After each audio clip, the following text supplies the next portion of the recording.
You unlock this door with the key of imagination. Beyond it is another dimension, a dimension of sound, a dimension of sight, a dimension of mind. You're moving into a land of both shadow and substance, of things and ideas. You've just crossed over into the Twilight Zone.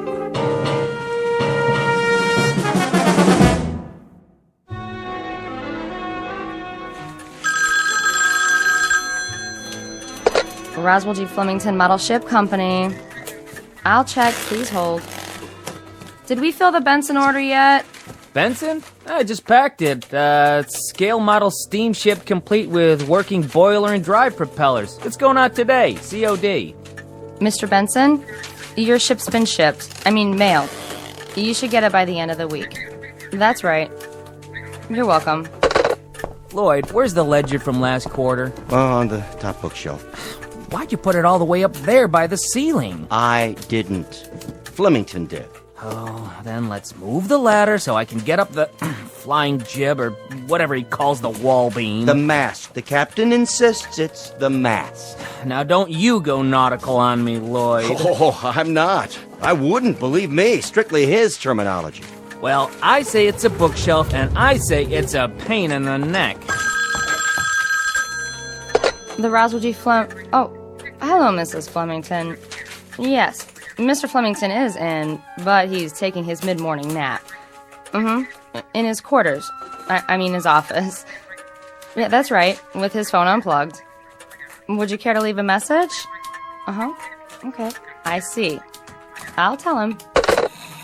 Here it comes! Oh, cover your ears, boys! Let's get with it, Conklin! A tight office is a happy office. Idle hands make for an unproductive poop deck. Yes, sir. What are you doing, Miss Abernathy? Just putting on my lipstick, sir. That is, Captain. Belay that! Extraneous activity is nothing more nor less than sloppy seamanship, in a manner of speaking. You there! Fenstmacher! Aye, aye. Keep an even keel, in a manner of speaking. Let's keep an even keel here, man. To all of you, bear in mind that we must, all of us, go aft, climb up the old mast, in a manner of speaking, and set our sights on a distant horizon. Got it, sir. A tight ship, a happy ship. Damn the torpedoes of competition. And full speed ahead. Aye, aye, Captain.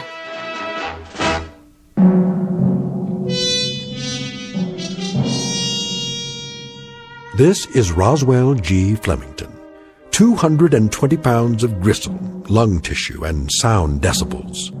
He is, as you may have perceived, a noisy man, one of a breed who substitute volume for substance, sound for significance, and shouting to cover up the readily apparent phenomenon that he is nothing more than an overweight and aging perennial sea scout, whose noise-making is in inverse ratio to his competence and character. But soon our would-be admiral of the fleet will embark on another voyage, this one in an uncharted and twisting course, headed for a distant port called the Twilight Zone.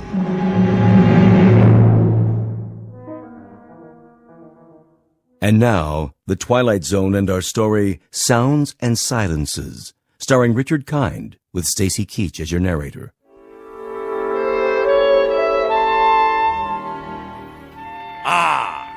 Clear skies, visibility unlimited. And now, for something a bit more bracing. You may enter. I forgot to tell you, sir. Yes? What? Speak up. I forgot to tell you that your wife called. Oh, she did she? Yes, a little while ago. She's on the phone again now. Would you like to take the call? Oh, I suppose so. See how the home fires are burning. What's that? I said I'll plug in the extension. Yes, sir. Here, madam. Yes? Yes? What noise? Oh, well, it's a most excellent recording, actually. Flight sounds of aircraft leaving the carrier Hornet. Now I can't turn it down. It has to be heard at realistic levels. Speak up! What is your request? Talk? About what, pray tell? Well, then talk away. Very well, later. Of course I shall be home for dinner. Yes, of course, I'm quite sure. Goodbye.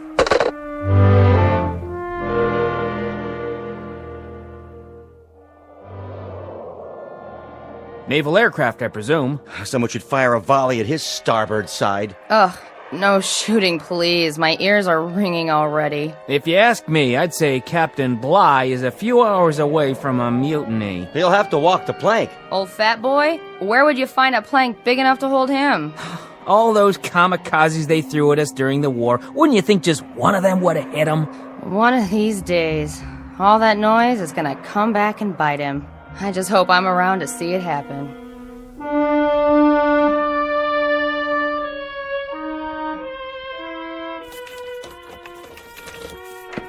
All ashore!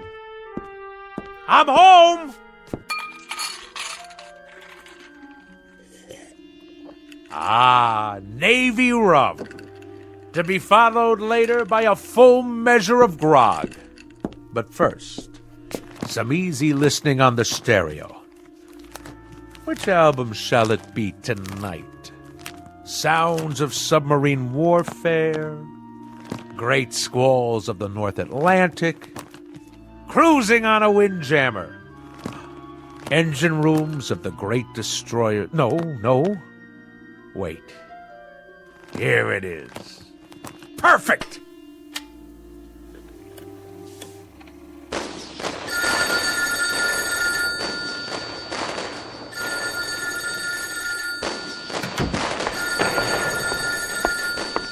Yes? What's that? Can you speak a little louder? What? Roswell? Roswell! Hello, dear! Could you turn that down just a little bit? I beg pardon? I say, I can't hear a thing on the telephone. You know what that is, my dear? It's a collector's item. This is an actual recording of the battleship Missouri bombing Okinawa. That may be, Roswell, but I can't hear who's on the phone. Ha! Lay on, gentlemen! Let 'em know what's what. Fire at will, and by the good Lord Harry, we'll show 'em how a man's navy treats aggression. Who did you say is calling? Who? Just a minute. I'm afraid you'll have to call back.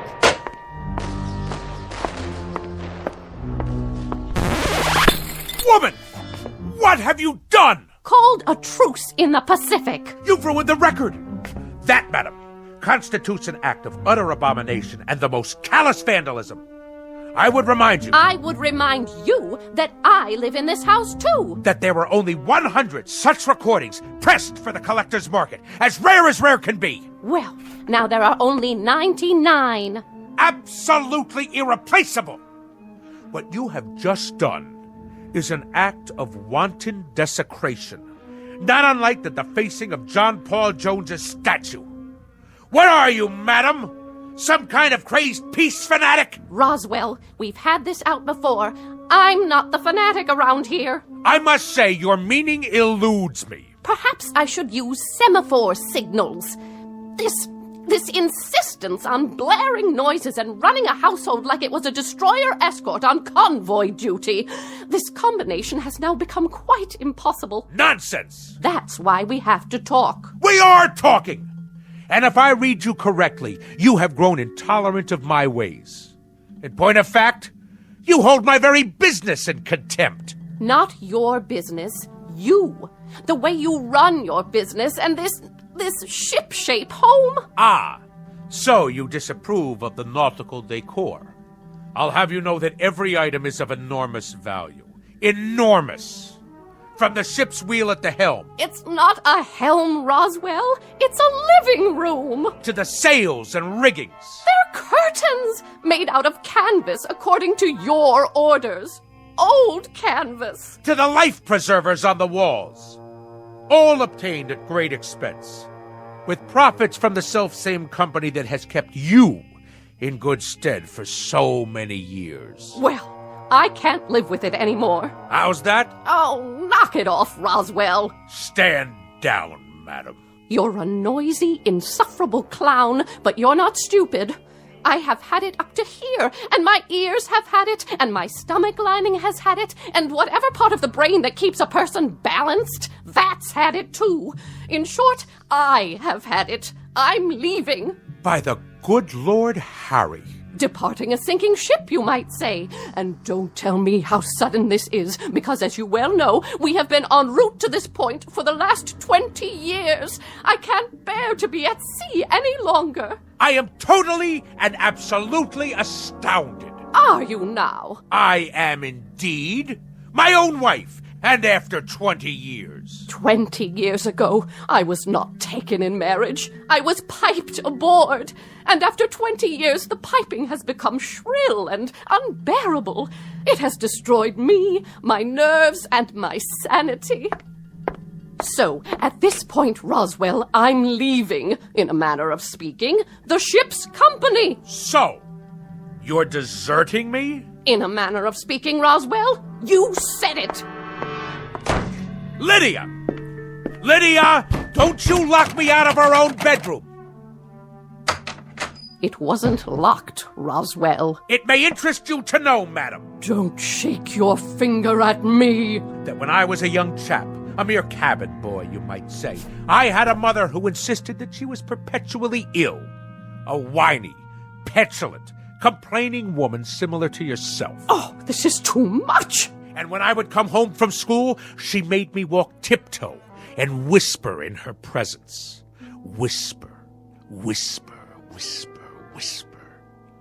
Do you know that in our house we never had any cookies? Just soft fudge brownies, because they made less noise when you chewed them.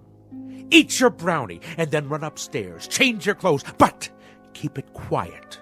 And I tell you, madam, I took quite enough of it. That is why I went to sea. And that is why I've spent my life in the very wholesome, healthy, quite understandable pursuit of the free and the unfettered. Strip off the cotton and the insulation, and let the sounds of the earth come in. And so now I am owner, manager, chairman of the board, and president of the Roswell G. Flemington Model Ship Company.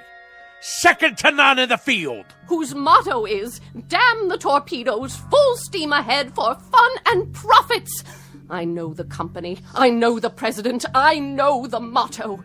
And I respond, Mr. Roswell G. Flemington, with the following nautical phrase, which I have now taken to heart and will proceed to implement. The phrase is, lay aft and dump the garbage. So, in a manner of speaking, consider yourself dumped.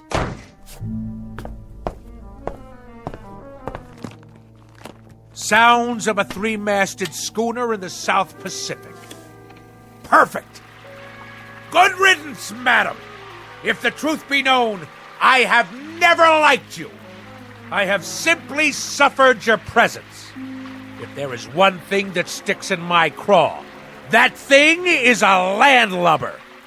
So, madam, in a manner of speaking, get ashore. Do you hear me? Get ashore now! I have never, mark you, I have never in my entire life felt so free, so unencumbered, so absolutely fulfilled. In the parlance of naval language, in a manner of speaking, the situation is 4.0. My decks have finally been cleared. I intend to enjoy myself topside for the rest of the evening. And at precisely 10 bells, I shall retire to my sleeping quarters. But until then, this is my watch. At long last, I can see to the far horizon. And a life of wonderful, delightful noise. Now, where's my karaoke machine? Anchors away, my lad! Anchors away!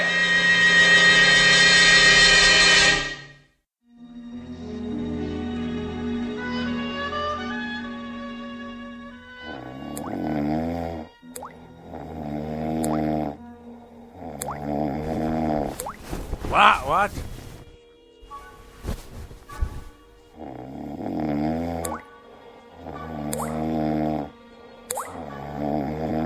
What? What? A leak in the cargo hold? All hands on deck! Oh, where's it coming from? The blasted bathroom sink. There. The shower. Off, I say, off!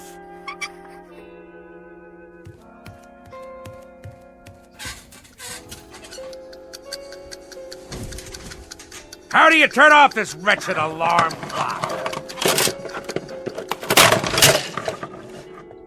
Oh, my decks seem to be, in a matter of speaking, listing a bit. Where are my Navy-cut cigarettes?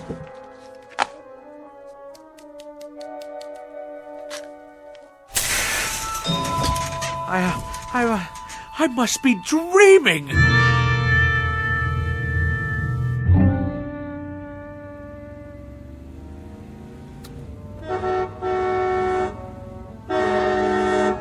Go around! Pass, you imbecile!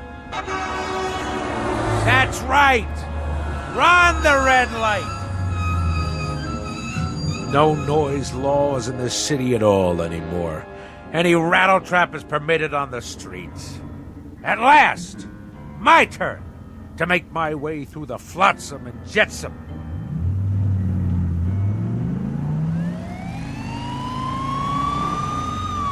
Judah, pull over!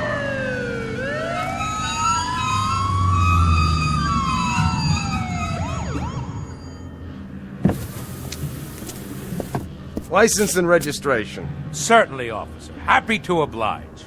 My duty is a civilian. Here you are. Mr. Flemington? Roswell G. Flemington, of the Flemington Model Ship Company. Perhaps you've heard of us. Purveyors of the finest in maritime collectibles. A Navy man, are you? Coast Guard? Merchant Marine? Something wrong with your car? Why, no. No, not at all, thank the good Lord Harry. Now, this boat has kept me afloat for many years now. Hydromatic V8 with overdrive. Though the engine seems to produce a most curious sound this morning. Like a motorboat every time I step on the gas. No, it's more like a tug, I should say. Like a tug hauling an ocean liner to the dock. On your way to work, are you? I am indeed.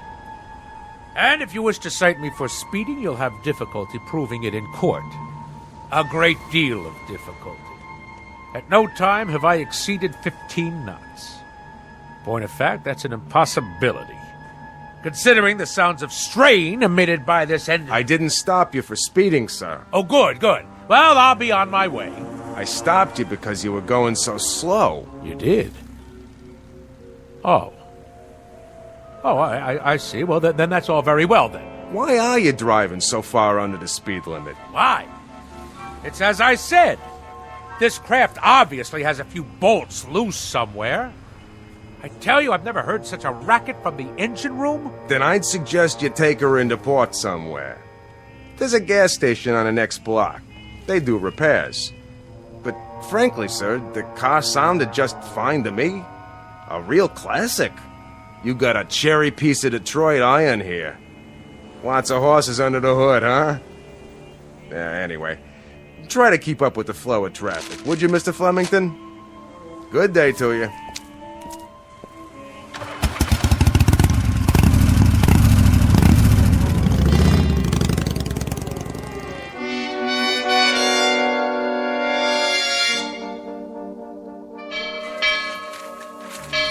Oh, I've been here 2 years and I don't know when I'll get used to that thing. I've been here 4 years and I've never gotten used to it. What do you suppose happened to old Lardhead this morning? You should count your blessings. This is the first time he's ever been late. Wouldn't it be awesome if his car had fallen off the ferry boat with him in it? The peak. The absolute peak. Thus endeth the dream. Good morning, Mr. Flem... That's the first time he's walked in without telling me that the smoking lamp was not lit and we had to move full speed ahead toward the shores of prosperity. Maybe he's sick. Something incurable, like barnacles on the brain. That's very odd. That's very, very odd. I've been here 10 years, and that's the first time he's ever looked frightened.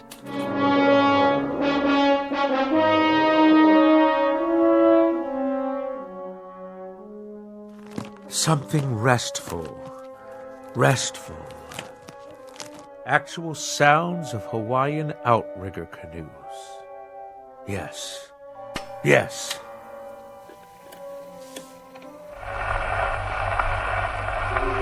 Ye gods!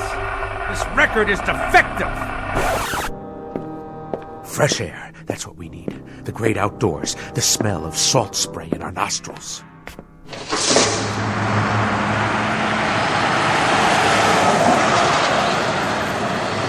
Blow me down.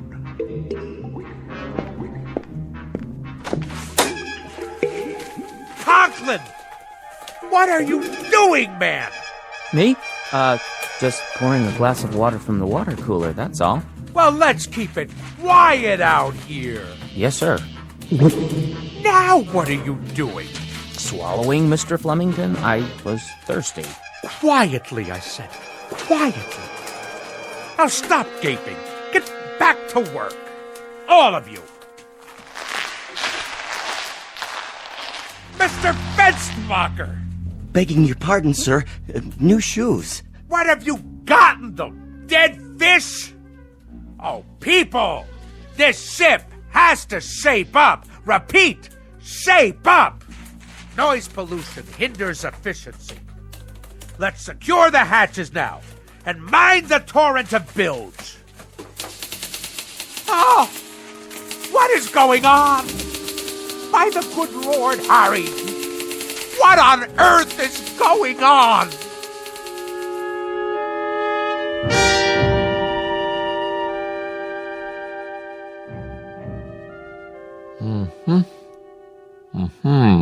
Well? Nothing abnormal that I can see, Mr. Flemington.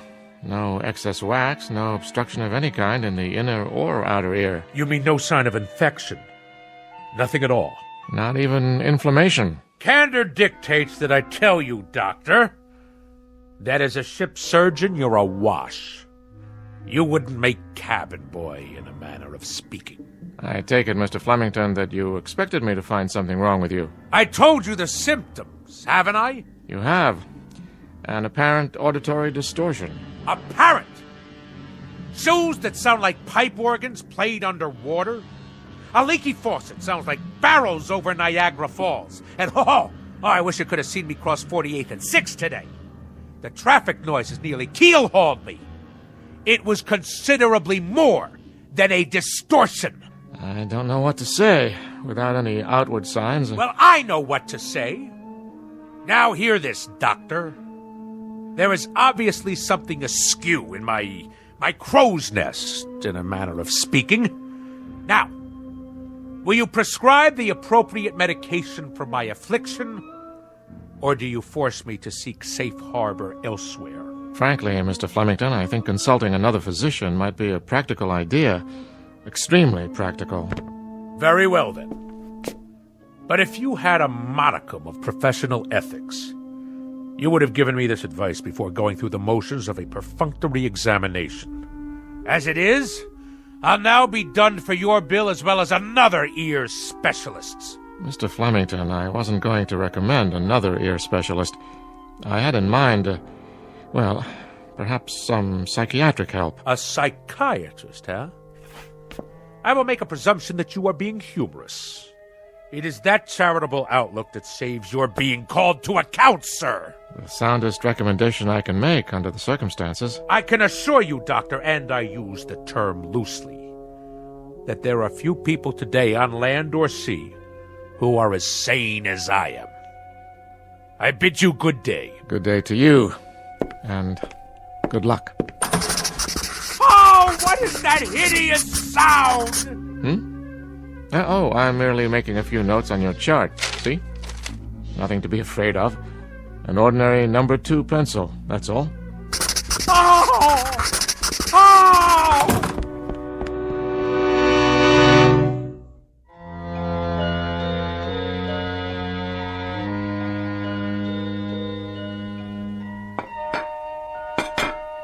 Do you have to be so piercing with that rose? Sorry, Mama. Well, you've done a beautiful job setting the table. You can sit down now, Mama. Oh, you're a good girl, Rosie.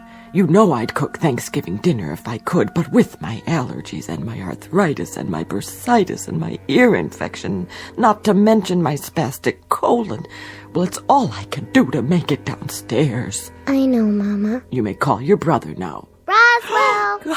Not so loud, dear. Oops, I'm sorry. Roswell, would you please not ride your pogo stick in the house? All right.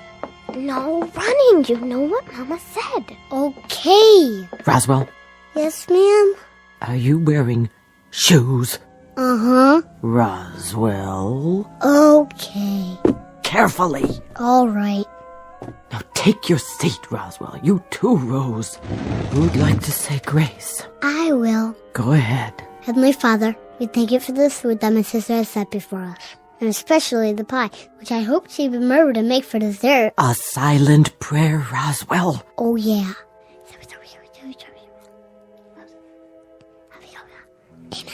Pass the mashed potatoes, please. Yes, Mama. And the cranberry sauce, and the yams, and the creamed corn, and the creamed spinach, and the tofu. Can I carve the turkey? Oh, there's no need. This year we boiled it till it's so tender it slides right off the bone. So much nicer without all that hacking and sawing. Doesn't it look scrumptious? Yeah. Here, have a roll, Roswell. Thanks. Hey, how come it's so soft? Rosie only put them in the oven for a minute so they wouldn't be too crunchy. Easier on the nerves. Did you make the pie? Tapioca, but there's lots of whipped cream. Grab hold. What's that? A wishbone. Grab hold and pull. I don't know. Go on. What are you children doing? And what's that in your hand? Oh, my heart! You gave me such a fright. I'd better lie down.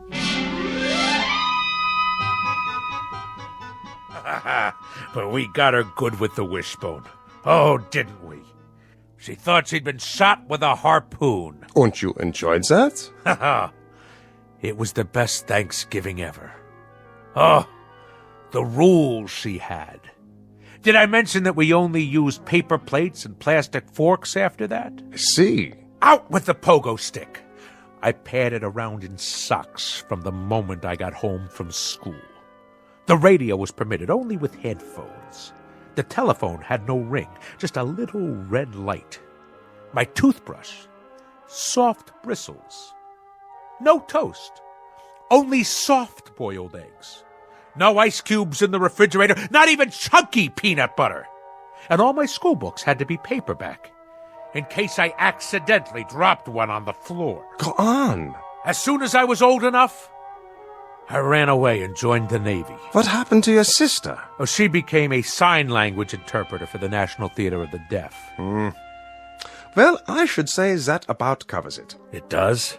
Now do you understand, Mr. Flemington? Understand what, Doctor? Unless I'm very much mistaken, it's a phenomenon we in the psychiatric profession call auto-suggestion. Nothing to do with motor cars, I presume. A person talks himself into believing that certain occurrences take place, when in reality they are pure figments of the imagination.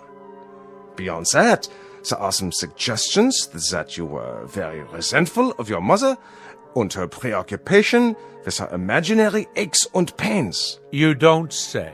My guess would be that this feeling now extends to your wife, who very similarly provides you with a mother image. Ah, uh-huh. But I can tell you this, Mr. Flemington, and forgive me if I repeat myself, these occurrences are only figments of your imagination. Yeah, but if that's so, then... Snap your fingers. Do I dare? Go ahead, snap your fingers. Any abnormal sound? None. Now, stamp your feet on the floor.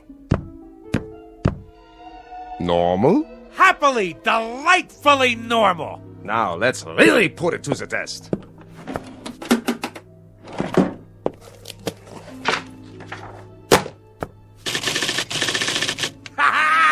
You've cured me, Doctor! By the good Lord Harry, if Admiral Nelson had had you at Trafalgar, he'd have kept both his eye and his arm. In Navy parlance, Doctor, You, sir, are 4.0. 4.0, sir, in a manner of speaking. Ha ha ha ha! I'm free to go. Free as a bird. Und slam the door at will on your way out. Be my guest. I shall. You, sir, you have the soul of a seaman. Bless you.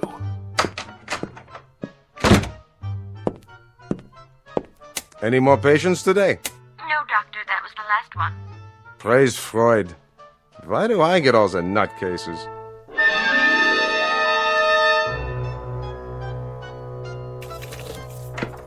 Incredible. Absolutely incredible. My own wife, the culprit. Her miserable preoccupation with noise. She planted that seed in my head. Incredible. Incredible what one crew member can do to a ship's company. Absolutely incredible. And the whole thing. Mind over matter. Land ho!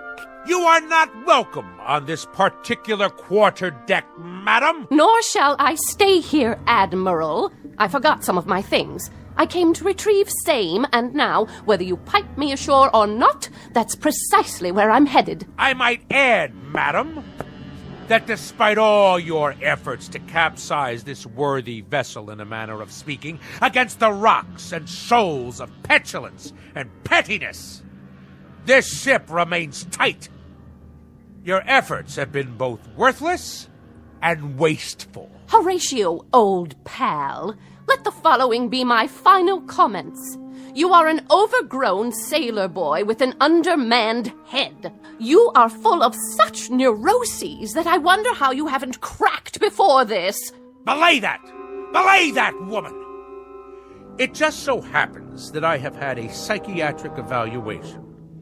And if there is anything wrong with me, it is you. Furthermore, madam, the whole business is simply mind over matter. Absolutely and totally. Do you know what I can do? I can shut you off. I am a man of such incredible will that I can shut you off. Go ahead! Yell at me. Yell!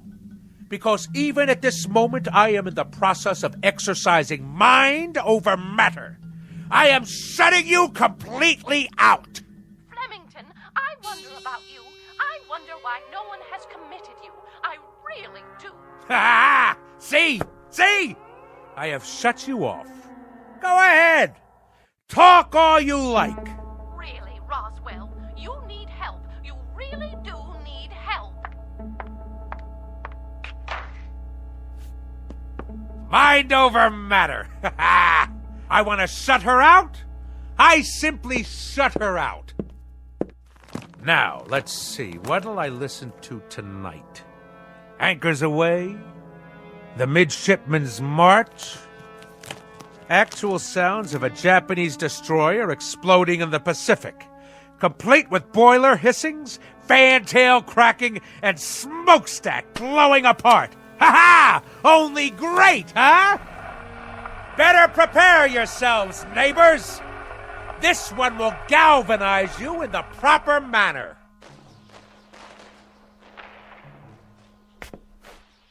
Something wrong with the record player? Better turn the volume up. All the way. Must be the speakers. Why is everything so quiet? What's wrong out there? I can't hear the city. Hey out there! Hey! Hey, what's going on? Why can't I hear anything? Louder! I want it louder! More noise! More noise out there! Let's hear it! Come on! Louder! Louder! Help me, someone! Help me!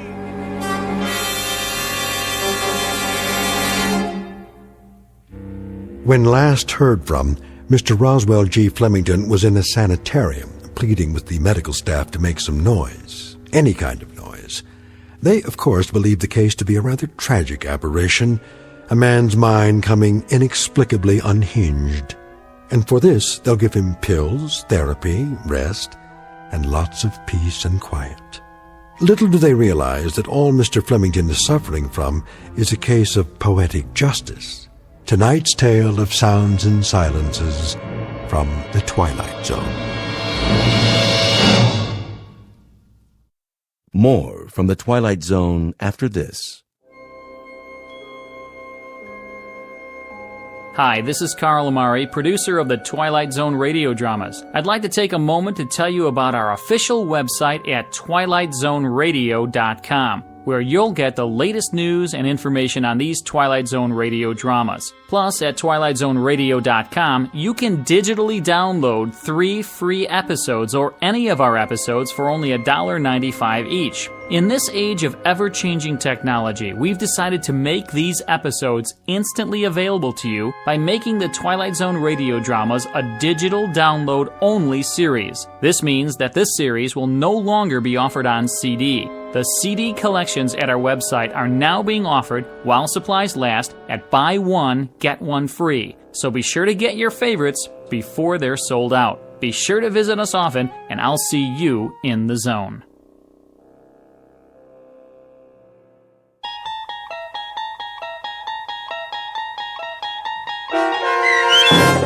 Sounds and Silences, starring Richard Kind, with Stacy Keach as your narrator, was adapted for radio by Dennis Etchison and based on a script by Rod Serling. Heard in the cast were Maggie Carney, David Darlow, Richard Shavsden, Peggy Roeder, Sarah Marks, Carl Amari, Doug James, C.J. Amari, James Schneider, and Amanda Amari. To learn more about the Twilight Zone radio dramas and to obtain audio cassettes and CDs of these programs, visit our website at twilightzoneradio.com. The producers of The Twilight Zone wish to thank CBS Enterprises, Carol Serling, Dennis Etchison, Dick Brescia Associates, Claire Simon Casting, Terry Jennings, XM Satellite Radio, the American Forces Radio and Television Service, Sirius Satellite Radio, our sponsors, and our radio affiliates for helping make this series possible. This copyrighted radio series is produced and directed by Carl Amari and Roger Wolski for Falcon Picture Group. Doug James speaking.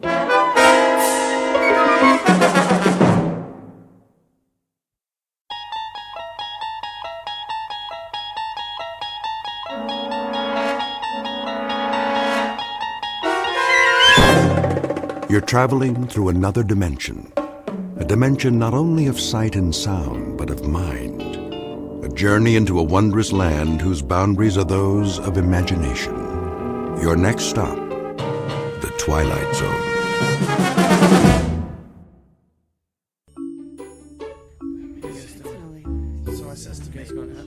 Okay, everybody, listen up. Listen up, all right? I know it's late, and some of you have tests tomorrow.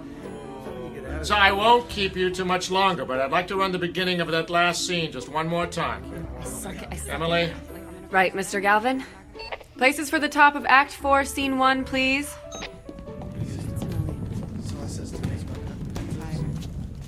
What's going on? Hey, Diane. What? Do you want to get some coffee when this is over? Rick, we're not going to get out of here before midnight. And your point would be? Wait a second. Phil, you might want to be ready with the drop in case he decides to run the scene change. Okay. From the top of the scene, please. Sound. Ready. Go.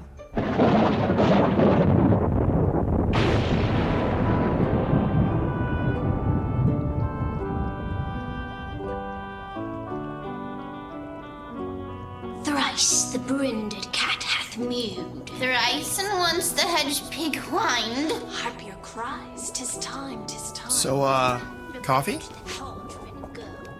Oh, why not? I won't be sleepy till... Hey! What's the matter? Ow! Ow! Don't grab that bare-handed! Here, let me...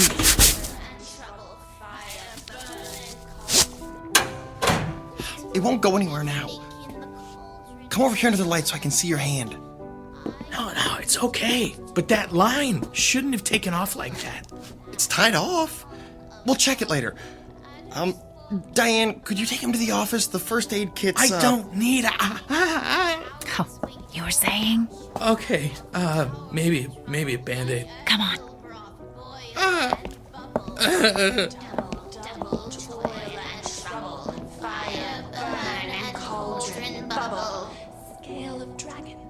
It hurts when I touch it.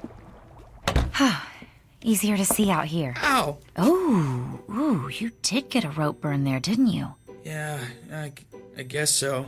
Hey, Mr. Galvin's not going to be looking for you, is he? No, he's just running the witches scene. Lady Macbeth's got nothing until... Oh! Didn't mean to startle you. I didn't know you were here, Glenn. Came in at 11, same as always. What'd you do to your hand, Phil? Grabbed a running line. Without your gloves? Well, everybody does it once. It's the ones who do it twice that you want to watch out for. Right. Fire burn and cauldron bubble. Cool it with the baboon's blood. Then the charm is firm and good. Good. That's it. We'll pick up from there tomorrow. Sounds like you're done. I'm just gonna help Phil with his hand before we go. That's a good idea. All right, Toby. Just a few more minutes. Leave the office open when you're finished, will you? It needs a good vacuuming like nobody's business. I will. Thanks. Come on, Toby. Hey, how do you suppose he got him to let him bring his dog to work? Well, he's been the janitor here since forever. That probably helps. And there's nobody else here most of the time. No need for that. She means well, just doesn't know as much as she thinks she does, that's all. All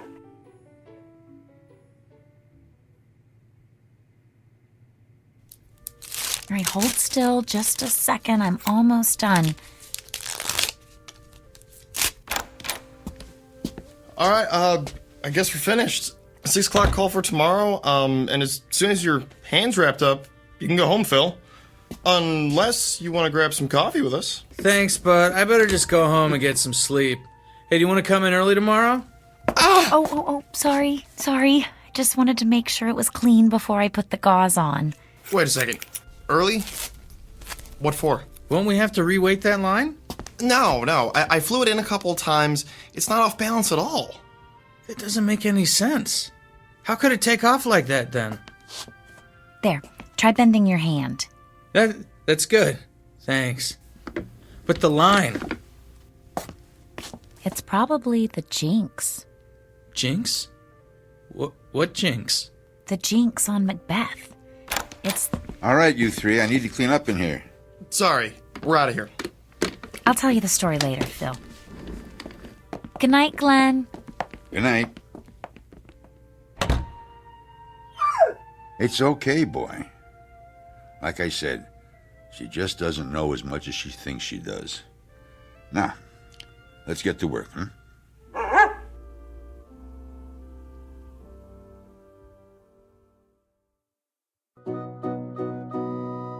End of rehearsal for a college production of Macbeth.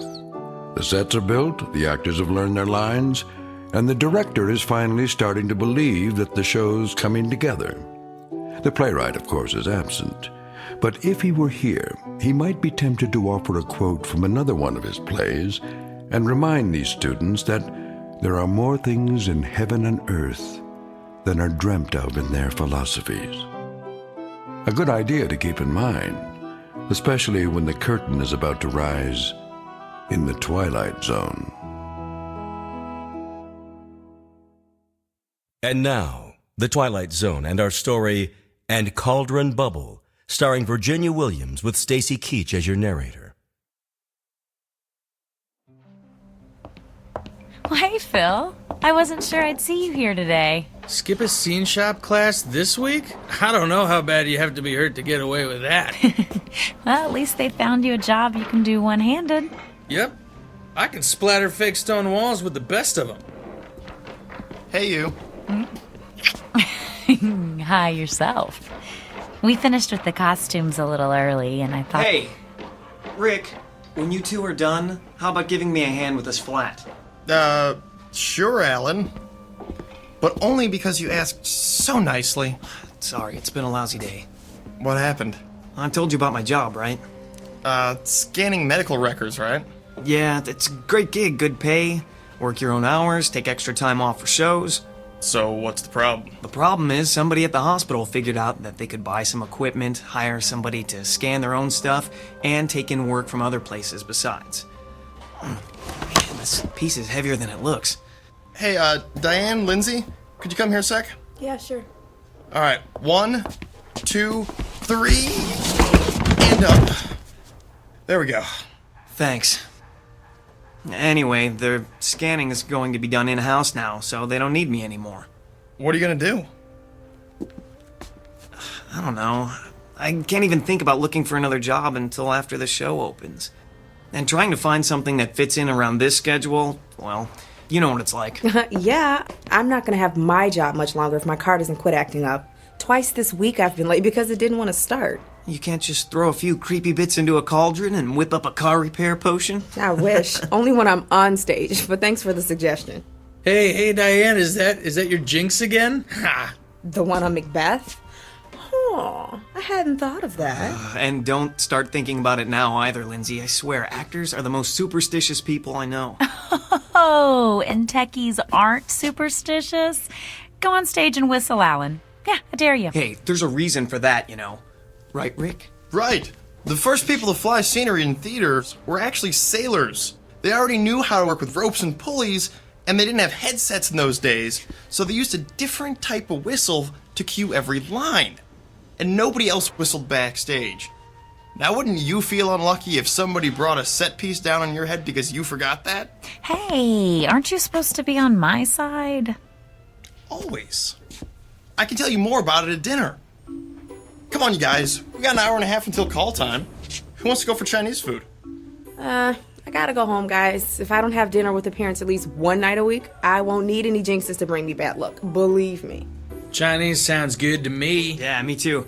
Got that last paycheck burning a hole in my pocket. Ah, so you're treating then? Phil, there's a whole lot of you that hasn't been wrapped in gauze yet, but that could change. Ow.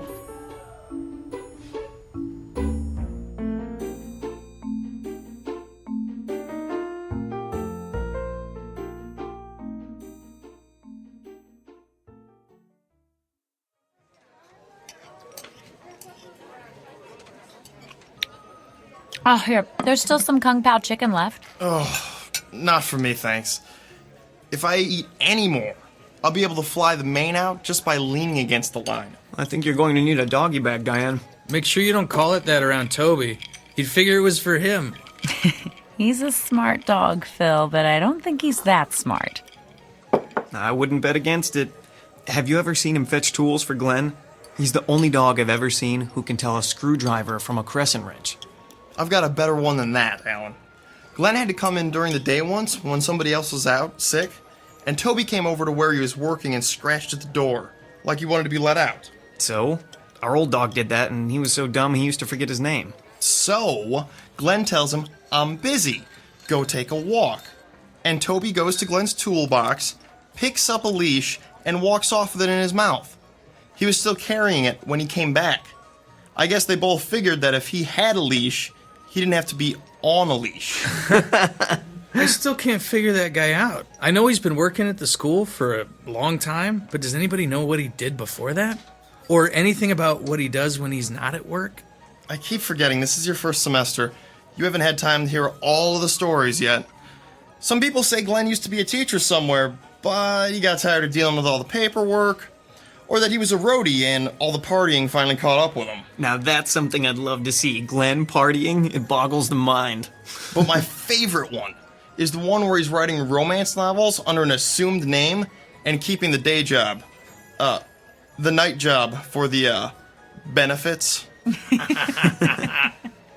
Oh, speaking of writing, Phil, I never got a chance to tell you about the jinx. Oh, here we go again. Oh, hush, Alan. Read a fortune cookie or something. Here's the thing, Phil. Shakespeare may have been a genius, but he wasn't above borrowing things here and there. He was a plagiarist? Ordinary writers are plagiarists. Shakespeare was, well, Shakespeare. So when he wanted to borrow something, he did. I am shocked. Alan. She won't stop you now. Beg pardon. Do go on. Thank you. Okay. It turns out that when he needed incantations for the witches in Macbeth, he lifted sections out of a 16th century book on Scottish witchcraft. All those speeches are really parts of spells. But what does that have to do with being a jinxed show? Magic is a lot like electricity, Phil. It's power. If a spell's done properly from beginning to end, the power is contained, focused. But if you just throw bits and pieces around with no real point to it and no direction, well, it's unpredictable. It's the difference between a light that comes up on cue and one that shorts out and arcs all over the place. See what I mean? Yeah, I think so. And the arcs are what brings the bad luck? Exactly.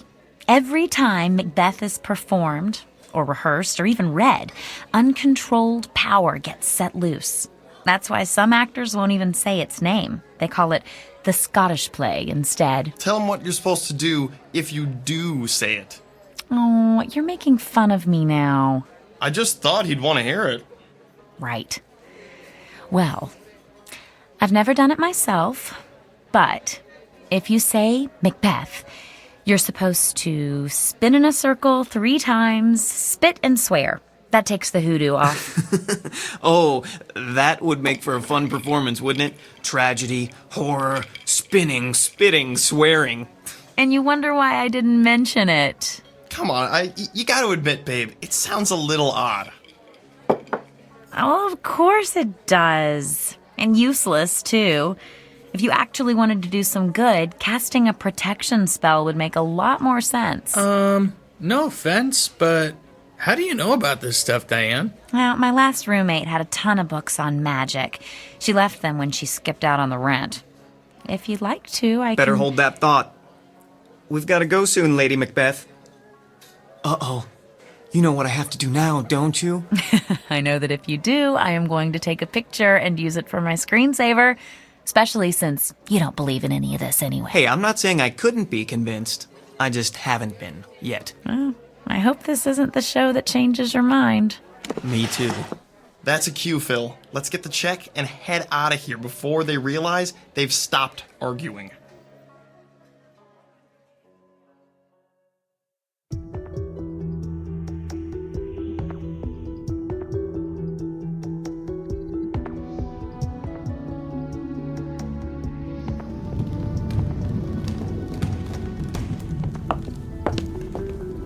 Rick, have you seen Lindsay? That's since before we left for dinner. She isn't in the green room? Not in the green room, not in any of the dressing rooms, not in the office. Mr. Galvin's going to want to call places as soon as the scenery is set, and we're starting with her entrance. Hold on, just a second. Has anybody seen Lindsay? Emily's looking for her. Yeah, she's not up here. Sorry, nobody's seen her yet. Oh, this is going to be ugly. You know how Mr. Galvin gets when somebody's late. I sure do. I was late once, my first show, with Sir James Galvin, theater director par excellence. I thought he'd get me kicked out of school before he was done. Emily? Here we go. I hope he doesn't decide to shoot the messenger. Phil? Yes? The floor's clear. Go ahead and bring in the drop. Okay. She's not here. Oh boy, I think I'm going to find a set piece to hide under and stay there. Chicken. Rick, did you know Lindsay's not... If she's not answering her cell, try calling her parents. Maybe they know where she is. Oh, yeah. Everybody knows. I hope she's okay. Diane? Uh-oh. Yes, Mr. Galvin? Change of plans. We'll run through Lady Macbeth's speech from 1-5. Alan, bring out one of the chairs and never mind about changing the set. I'm hoping we'll be able to get back on schedule after this.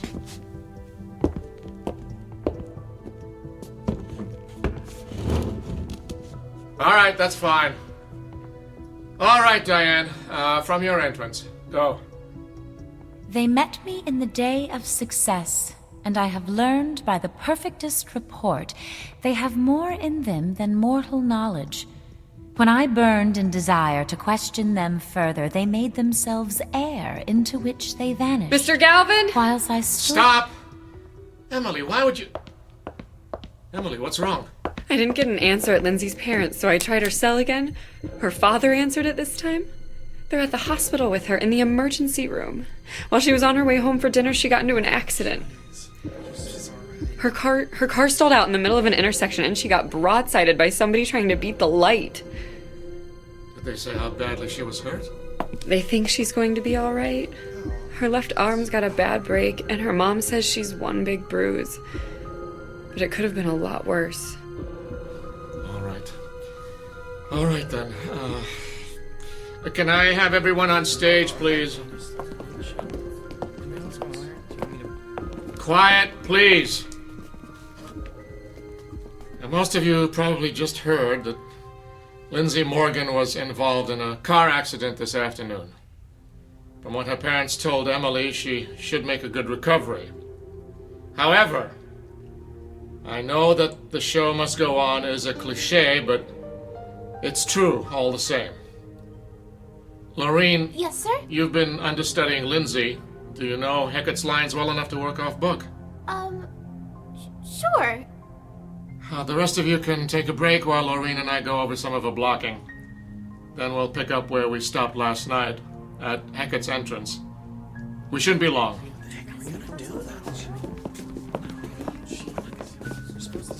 Rick, Alan, hey, can we go to the back office for a minute?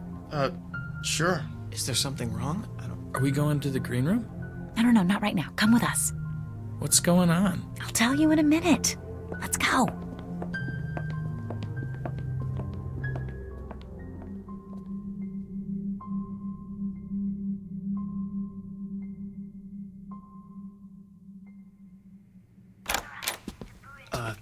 Diane? What?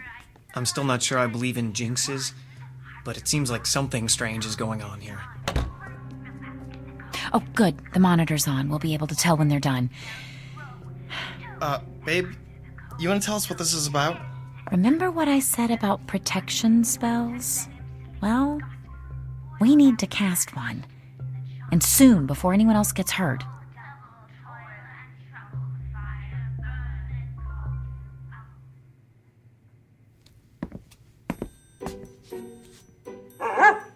Settle down, Toby. It's still early. Don't you want your dinner? I know. But there's time yet. Don't worry.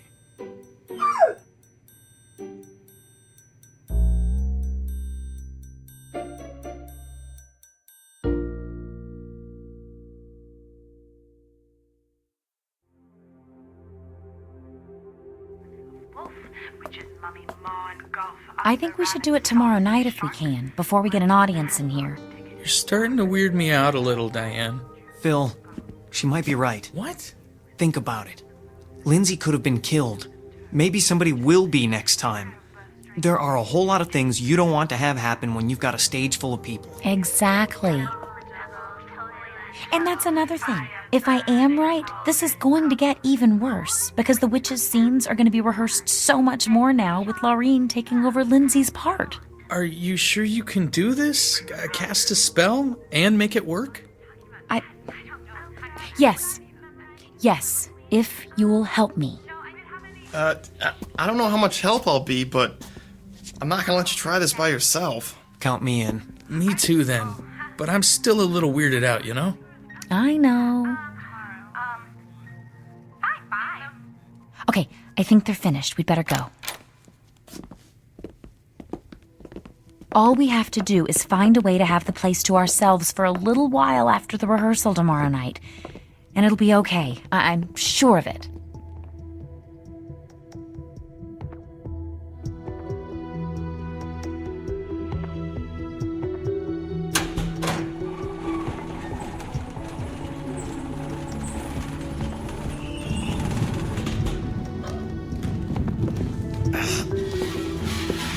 Stop! Bring up the lights. What's wrong? Sorry, we were moving the castle stairs out, and I think there's something jammed in the casters. Oh, for the love of... Can you see what it is? It's somebody's sword. Well, it was. I mean... Can you move the unit now? Yes, sir. All right. Get it into place. Rick. Yes, Mr. Galvin. Bring the drop in. And then I want everyone to stop whatever they're doing and listen for a minute.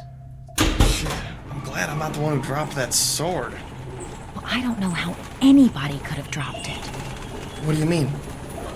People, I'm assuming that you're all aware that tomorrow night's our dress rehearsal. That means we have exactly 2 more chances to get through this show, including tonight, before we do it in front of an audience. Is there anybody here who thinks we're ready? Nobody. Well, that makes it unanimous. Look, I went as easy on everyone last night as I could. We were all distressed by what happened to Lindsay. But we're running out of time here.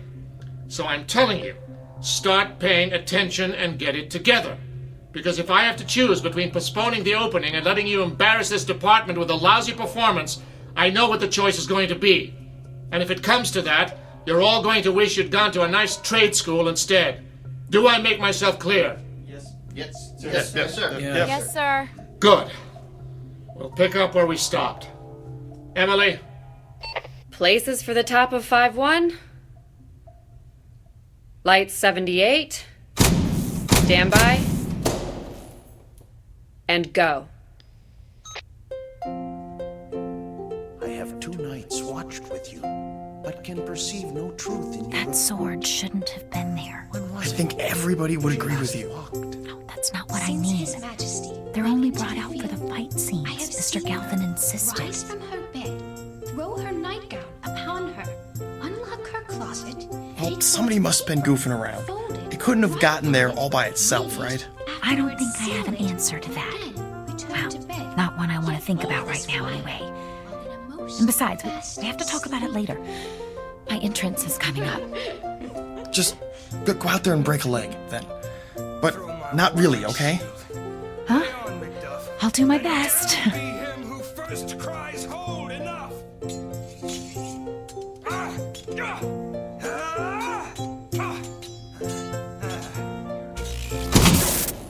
All right, don't move. Everyone stay right where you are. We should have backup lights in just a moment. There, can you all see? Yep. Yes. Good. Yes, sir. I'd say what else could go wrong if I weren't so afraid I might find out. So, here's what we're going to do. There's just the rest of the scene left and we're done. We're going to have an early call tomorrow and finish it before we start the dress rehearsal. Be here at 5. Whatever the problem with the power is, it should have been taken care of by then. Let us hope. Do we need to let Glenn know before he comes in? I don't think he'll bother coming in when he sees that the power's off, do you? Well, just put any props you have out away. Leave everything else as it is. That'll save us a little time tomorrow. Be careful on your way out, everyone. And do I really need to say, be on time tomorrow?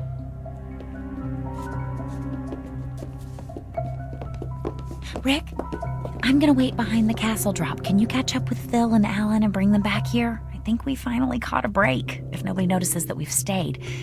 Well, I don't think we'll get a better chance than this. Okay, but be quiet. Mr. Galvin may come back through to make sure everybody's gone.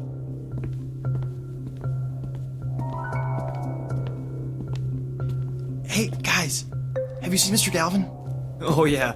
He said something about making sure we closed the door behind us and took off. I think he had it. Oh, so we're the last ones here. Yeah, we hadn't seen you or Diane, so we figured you must still be back here. Okay, let's get started. I want the power going out to be the last shot that jinx gets at us. Sounds good to me. What do we need to do first? I brought this book. Oh, but I need more light, and we have to get enough room to stand in a circle. Let's go further downstage.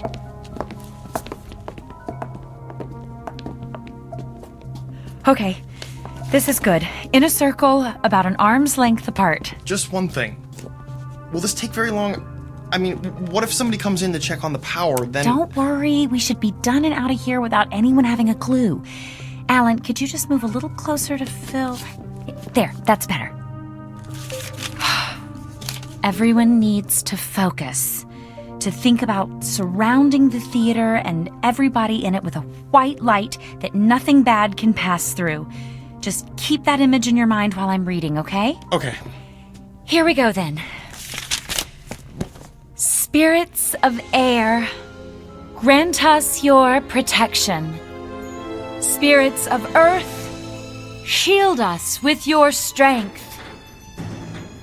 Spirits of water, make all that would harm us flow by. Spirits of fire, wrap us in the safety of your flames. Wait, did you hear that? Shh, not now. If we don't do it the way... Quick, get off the stage. Now! Diane, look out! Oh!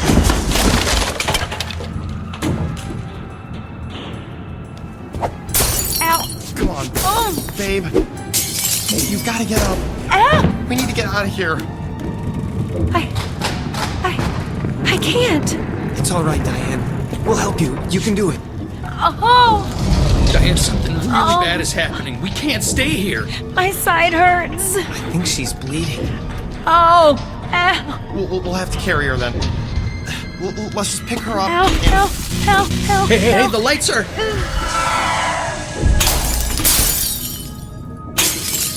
Oh, I'm sorry. I'm so sorry.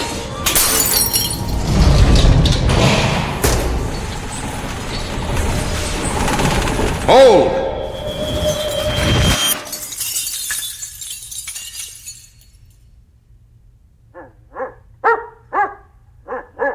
Yes, Toby, you're right. It is a mess. Glenn? How did you... Later, Rick. But right now, there's some cleaning up to do.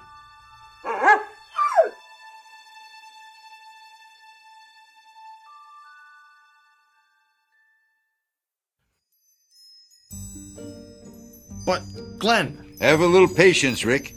That's half your trouble, all of you. Not an ounce of patience among you.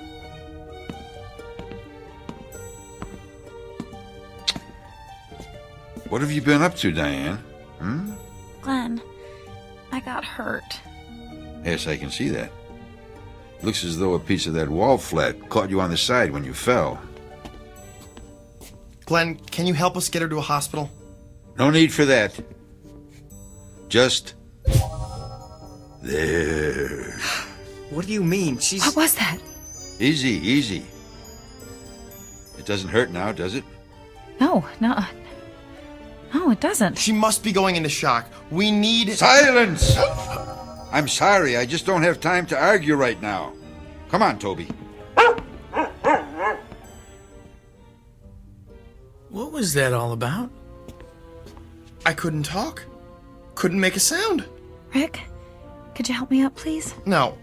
Babe, don't try to stand up. But I'm fine. See? A little quiet, please.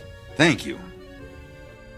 All that is broken, be whole again. Look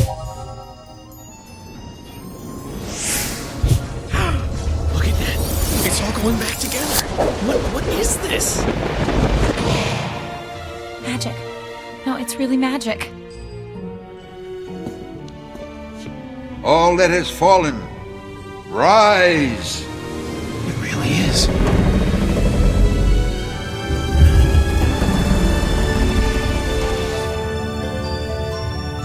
All that has been disturbed, return to your proper place. And all that is unwanted here, be gone. So is my will. So mote it be.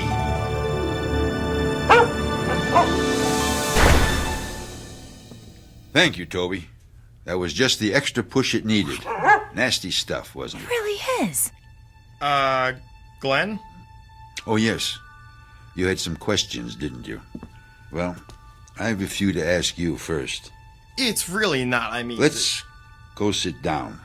There's nothing more to do here, and this could take a while.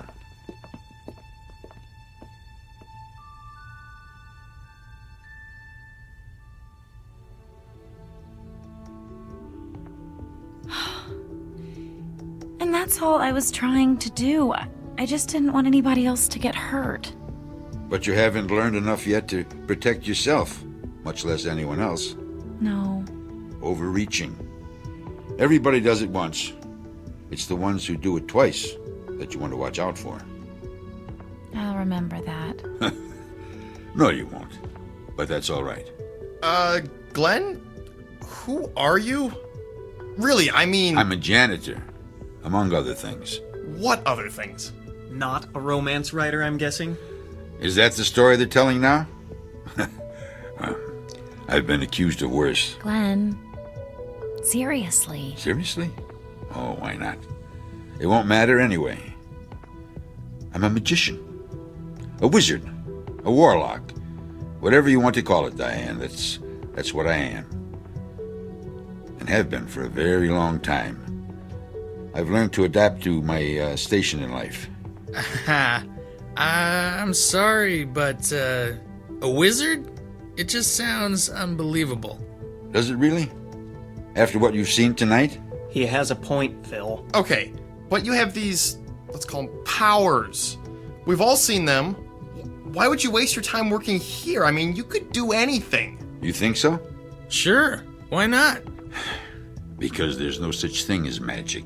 What? But you... That's what everyone says now, isn't it? Magic? That's something you go to Vegas to see, or to the movies. Something you read about in children's books. If it's something real you're after, you go to a scientist, an astronomer, a physicist. It's only the scientific marvels that matter now. The age of magic is past. Hush, Toby. A man's entitled to a good grouse every century or so. Every century? Glenn, how old are you? Old enough to have seen Shakespeare's plays when they opened, and to have been written into his last one. You're 400 years old? Nearly 5. And you know, I still haven't forgiven that wretched scribbler for what he did to me. Not that it wasn't my fault, too. Vanity. All vanity. I knew who he was, and was dumb enough to be flattered when he sought me out. Someone had told him that if he was going to write about trafficking with spirits, he should talk to me. And fool that I was, I helped him.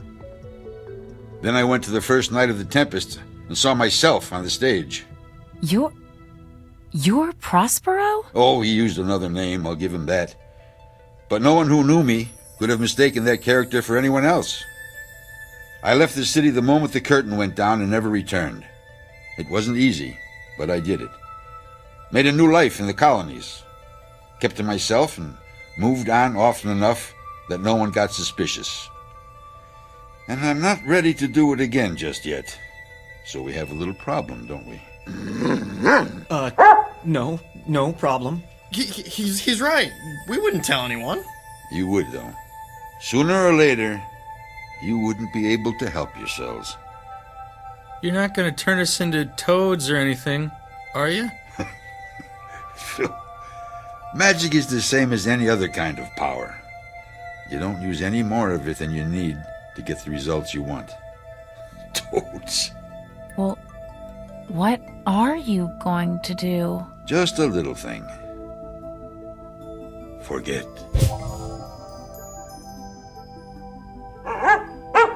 And what are all you doing here? Aren't you done for the night? We are... But what? Well, we had to come back to To what? I don't remember. Yeah, me either. It couldn't have been too important then, could it? No, I guess not. So why don't you clear out and let me get to work here? I'm already behind from having to wait for the power to come back on. I wonder what... Huh? Oh, well. Good night, Glenn. Good night.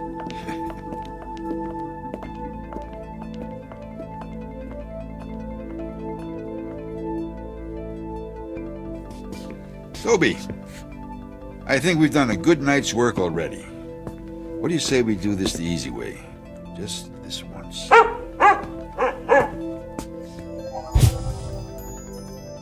There. Clean as a whistle. Let's go.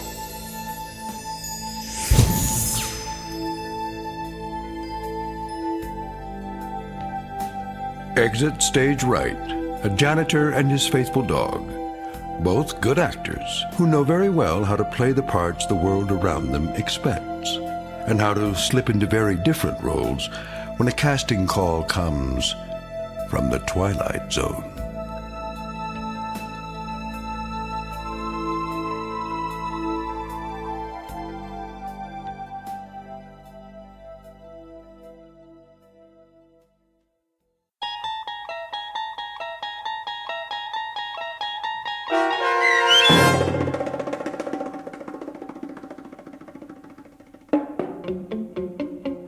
And Cauldron Bubble, starring Virginia Williams with Stacy Keach as your narrator, was written for The Twilight Zone by Christine Watson. Heard in the cast were Ron Dean, David Darlow, Brian Plaharchuk, Taisha Davis, Patrick Francis, John Hugenacher, Joby Cerny, Robert Richards, Rachel Greisinger, Natalie Berg, Katie Rose Sheehan, and Margaret Grace. The producers of The Twilight Zone wish to thank CBS Enterprises and the Rod Serling estate for making this series possible. This copyrighted radio series is produced by Carl Amari and directed by Joby Cerny for Falcon Picture Group. Sound design, custom Foley effects, recording, and editing are produced in the Cerny American Sound to Picture Theater by sound designers Craig Lee, Bob Benson, and Tim Cerny. Music for The Twilight Zone is provided by CBS and American Music Company, Incorporated, New York. To learn more about the Twilight Zone radio dramas and to download episodes, including 6 free episodes on our homepage, visit our official website at twilightzoneradio.com. Doug James speaking.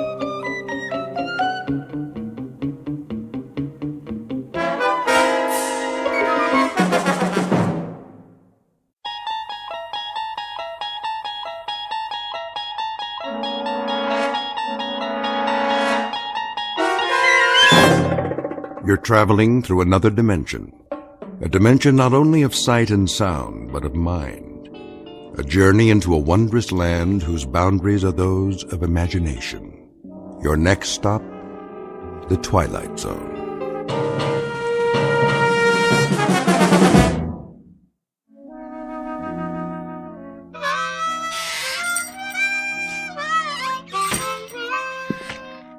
Oh, hi there, Pete. Didn't hear you come in. Why don't you join us? Set a spell.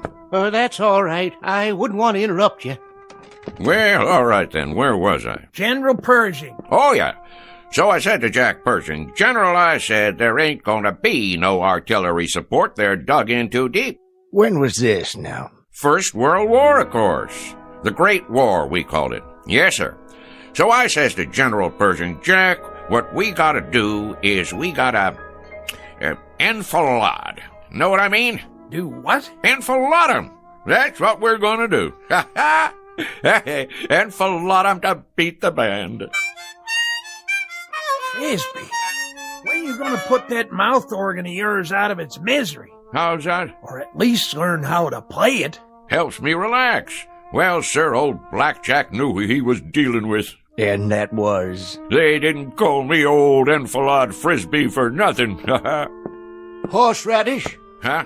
Where do you keep the horseradish, Frisbee? Right where it always was, Pete. Third shelf down. Down where? On your left there, next to the pickles. You got catsup? Underneath the cash register, behind the beans. What's your hurry? Come on over. I got another chair. No thanks. I'll put a new log in the stove. If it's all the same to you, Frisbee, I'll just collect my goods and get on home while it's still daylight. Suit yourself.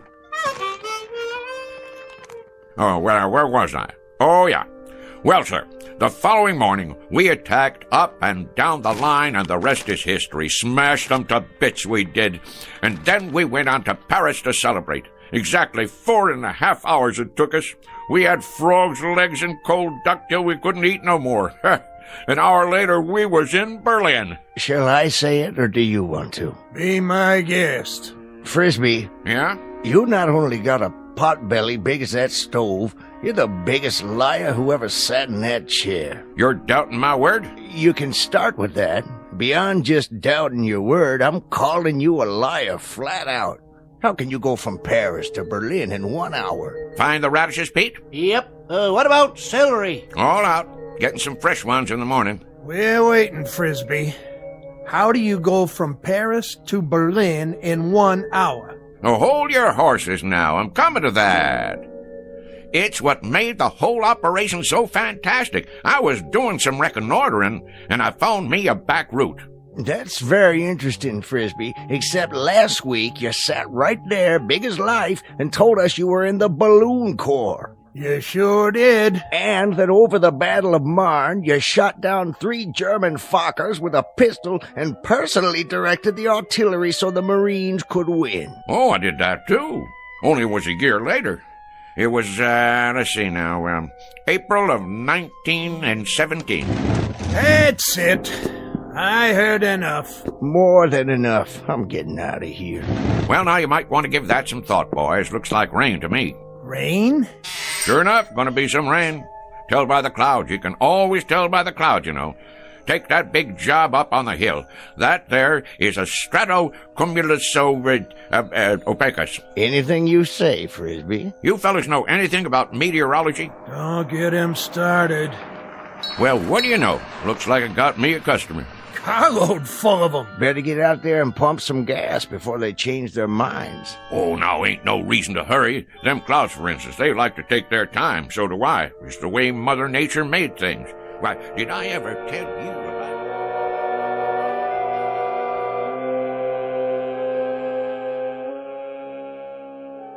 The slow-moving gentleman with the sizable mouth is Mr. Frisbee, proprietor of Frisbee's General Store, the local version of Gimbel's and Macy's. He has all of the drive of a broken camshaft and the aggressive vinegar of a corpse. As you've no doubt gathered by now, his stock in trade is the tall tale, the outrageous falsehood, the bending of truth up to and beyond the breaking point. What he doesn't know is that the visitors in the car out front are a very special breed, destined to change his life beyond anything even his fertile imagination could manufacture and embroider. The place is Pitchville Flats. The time is the present, or thereabouts. And Mr. Frisbee is on the first leg of a rather fanciful journey into a place we call the Twilight Zone.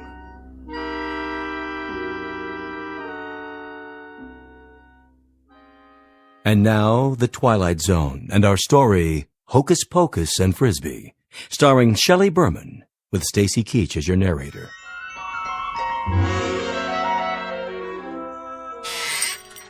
I believe I asked you boys a question. Oh, I'm sure you did. About meteorology. Well, I know plenty about that particular subject. University of Wichita it was. Got my doctorate in it. Did a treatise at the age of 13 that still uses standard text. Meteorology and You was the title. Talk was, it was the most scholarly treatise on the subject in the history of the field. My colleagues used to refer to me as Cumulus Frisbee. Cumulus Frisbee? Frisbee's a meteorologist. I'm Vice President of the United States. Well, what do you say, Mr. VP? Better get out there, Cumulus. I'm coming. All finished, Frisbee. You want to add it up? You do it, Pete. There's a pencil and paper right on the counter there. I could do it in my head for you, but it's been kind of a long day. I'm a little pooped out. 1 bottle of catsup. Horseradish. Ever tell you about the time I gave a demonstration, me against the computer machines? 13 of them, lined up in an auditorium. 133 columns of figures, 8 digits apiece, and no pencil and paper, mind you, all in the head. Well, sir, people came from miles around. What happened, Frisbee? I thought no one would ever ask. 4 of the machines broke down from overwork. Not you, of course. 2 come up with incorrect answers, and I beat them all by 21 seconds. Ha ha. That does it for me. I simply can't take no more, Frisbee, I gotta tell you. Can't take what? I wouldn't mind if you was a bright liar. I mean, if there was some logic to it, but daggone, the way you tell it, well, you'd have to be 100 different people living in 200 different places in 12 different periods of American history. Hallelujah and amen. Shucks. What are they in such an all-fired hurry for? Time to do some work, Frisbee. You got customers. You just said a dirty word. Only thing that works in Frisbee's whole body is his mouth. All right. Keep your britches on.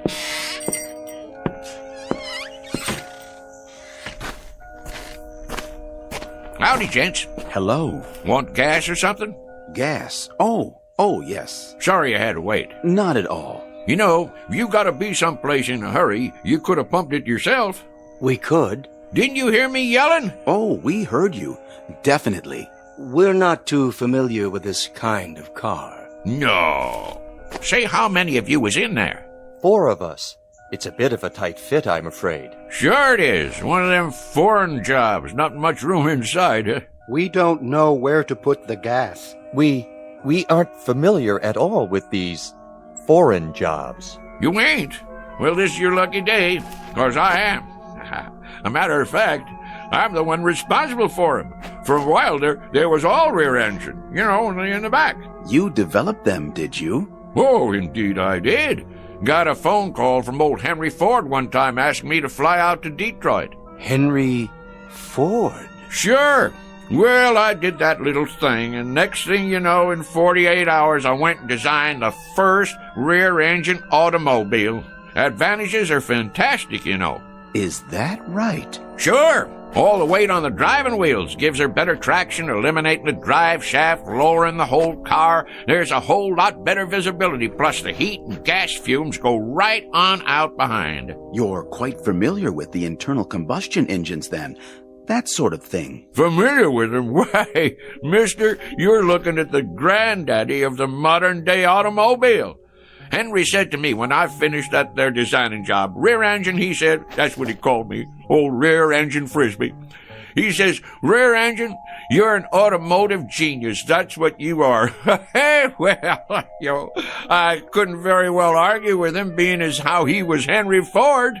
I guess not. Now, where was I? Say, you want it filled up? If you don't mind. Not at all, not at all. That's what made this country work, and more work. Me, I done more of it in my life, more different kinds of work than most people ever even heard of. Of course, I had more than my share of ingenuity, too. I took this little old business here and made it a success, just like I did for, well, you might say everything I laid my hands on. Gas tank, the gas tank. Would it be on the other side? Oh, I knew that. Why don't you boys go ahead and stretch your legs? Take your time. Mighty pretty country around here.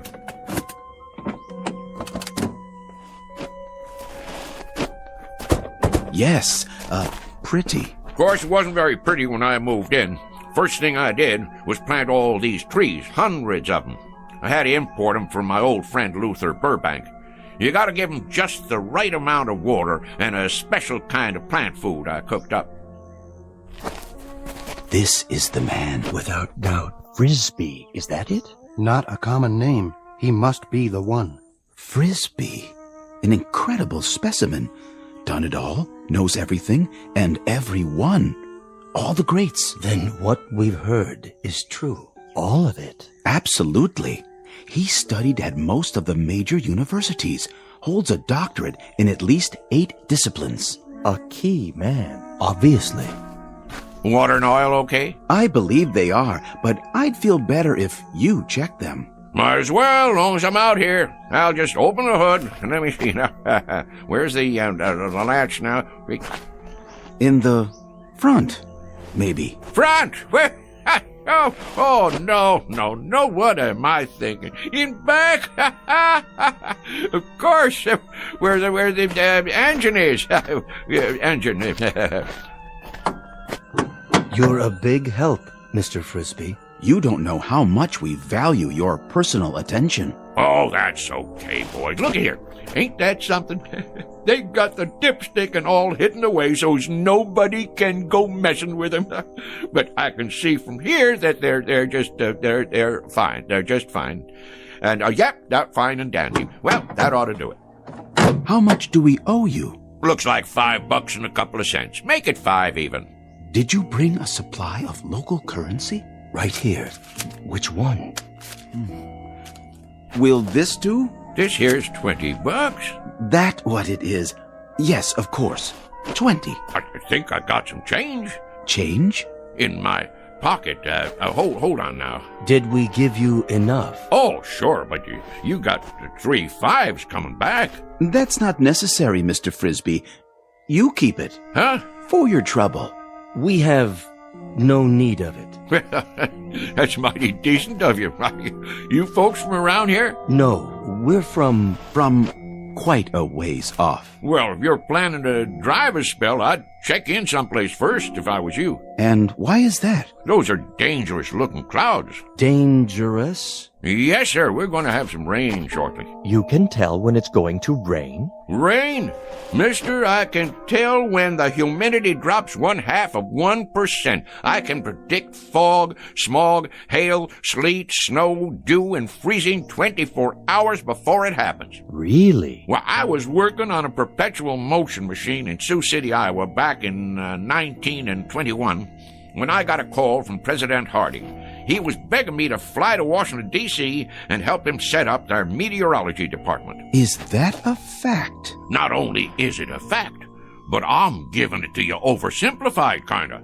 'Cause I'm too modest to say what they put on the medal they gave me after I got 'em on the right track. That's how come you have weather predictions on the news. Mr. Frisbee, we were wondering if... Not yet. We'll see you later, Mr. Frisbee. You will? You may rely on it. Well, that'd be real nice. Stop on back and we'll sit around and talk some more. But mind what I told you about the weather. Best check into a motel or something till she blows over. We'll do something like that. Thank you so much, Mr. Frisbee. Into the car now, gentlemen. Well, you take care now. Oh, we will. We will.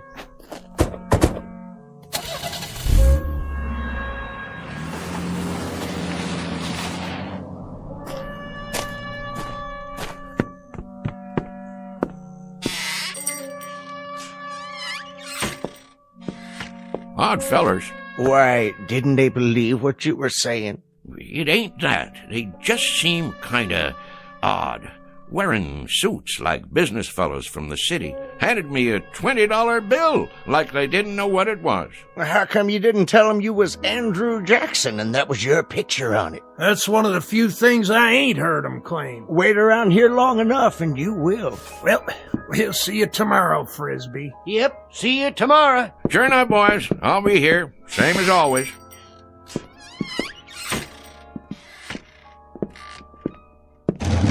Let's see now, 5 o'clock.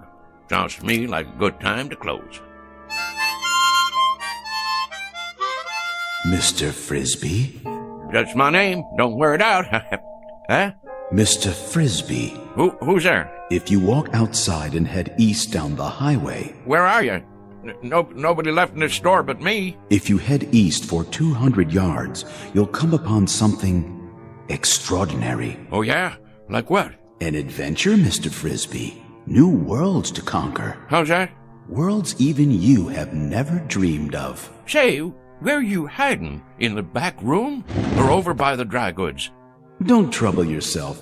You won't see us. Well, where are you then? With you, Mr. Frisbee. We are a part of you. And soon, very soon, you will be a part of us for all eternity. You are going to the stars, sir. To the stars.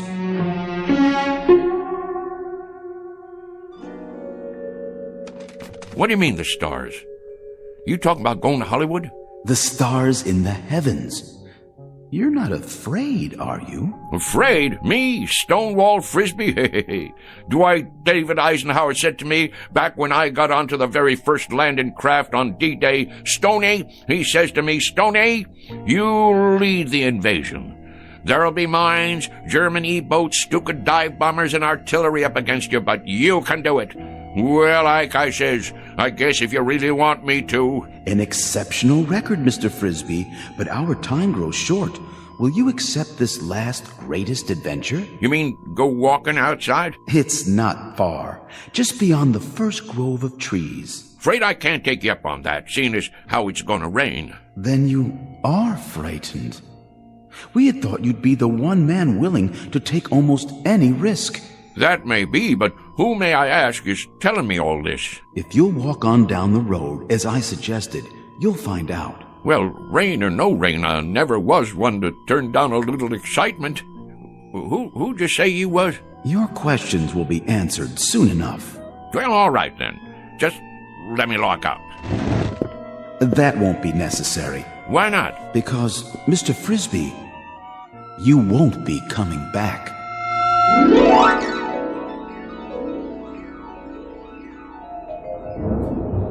Well, will you look at that? I sure was right.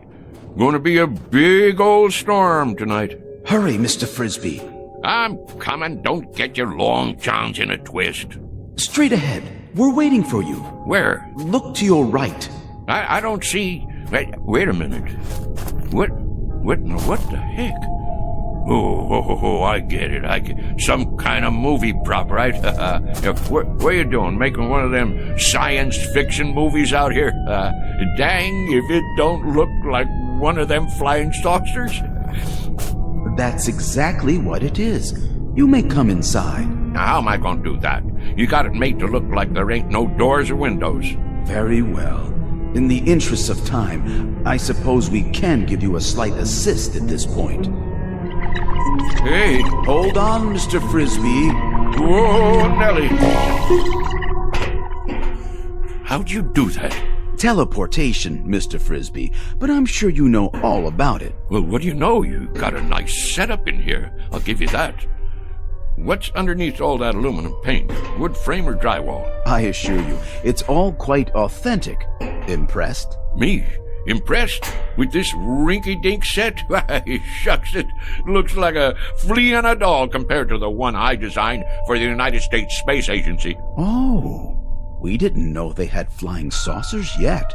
Apollo, of course, and Viking. Well, mine was called a Buzzard. Biggest span you ever saw. And that was back in 51. Old Rocket Thrust Frisbee, they called me. Please, Mr. Frisbee, be good enough to follow me. Well, don't this take all? How do you do, Mr. Frisbee? Welcome, Mr. Frisbee. How do you... So this is part of that movie prop. That's it, ain't it? Some kind of Hollywood thing. Advertising a flying saucer picture, huh? In a word, Mr. Frisbee, no. This is an actual spacecraft. Go on now. And we, my colleagues and I, have come here from another planet. We have indeed. All this way, across the interstellar darkness. To meet you. Well, in that case, I'm leaving. Correction, Mr. Frisbee. You are staying. Wait, let me loose. I can't even wiggle my toes. I suggest you stop struggling against the force field and relax. After all, you're going to be here a while. A very long while in Earth terms. Why not make yourself comfortable while you prepare to meet the others? The others? That's right. The Intergalactic Council.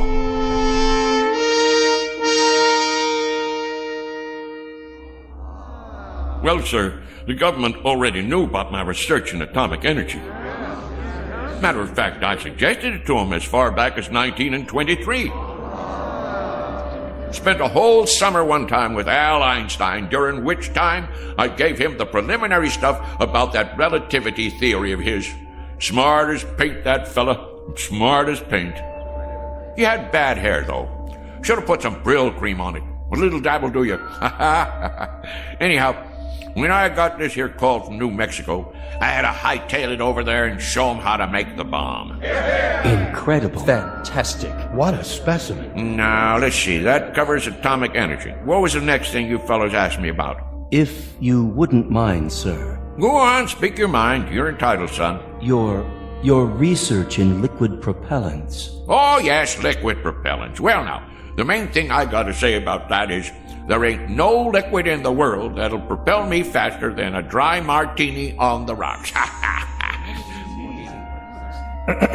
We were referring to liquid propellants as applied to space travel, Mr. Frisbee. Oh, them liquid propellants. I get your drift. Yeah, I developed the first ones used by the Air Force in that old whack Corporal rocket, remember? Used to have a model of it out in front of Disneyland. Well, that thing sure could move, thanks to me. Made up a batch of liquid stuff in my cellar.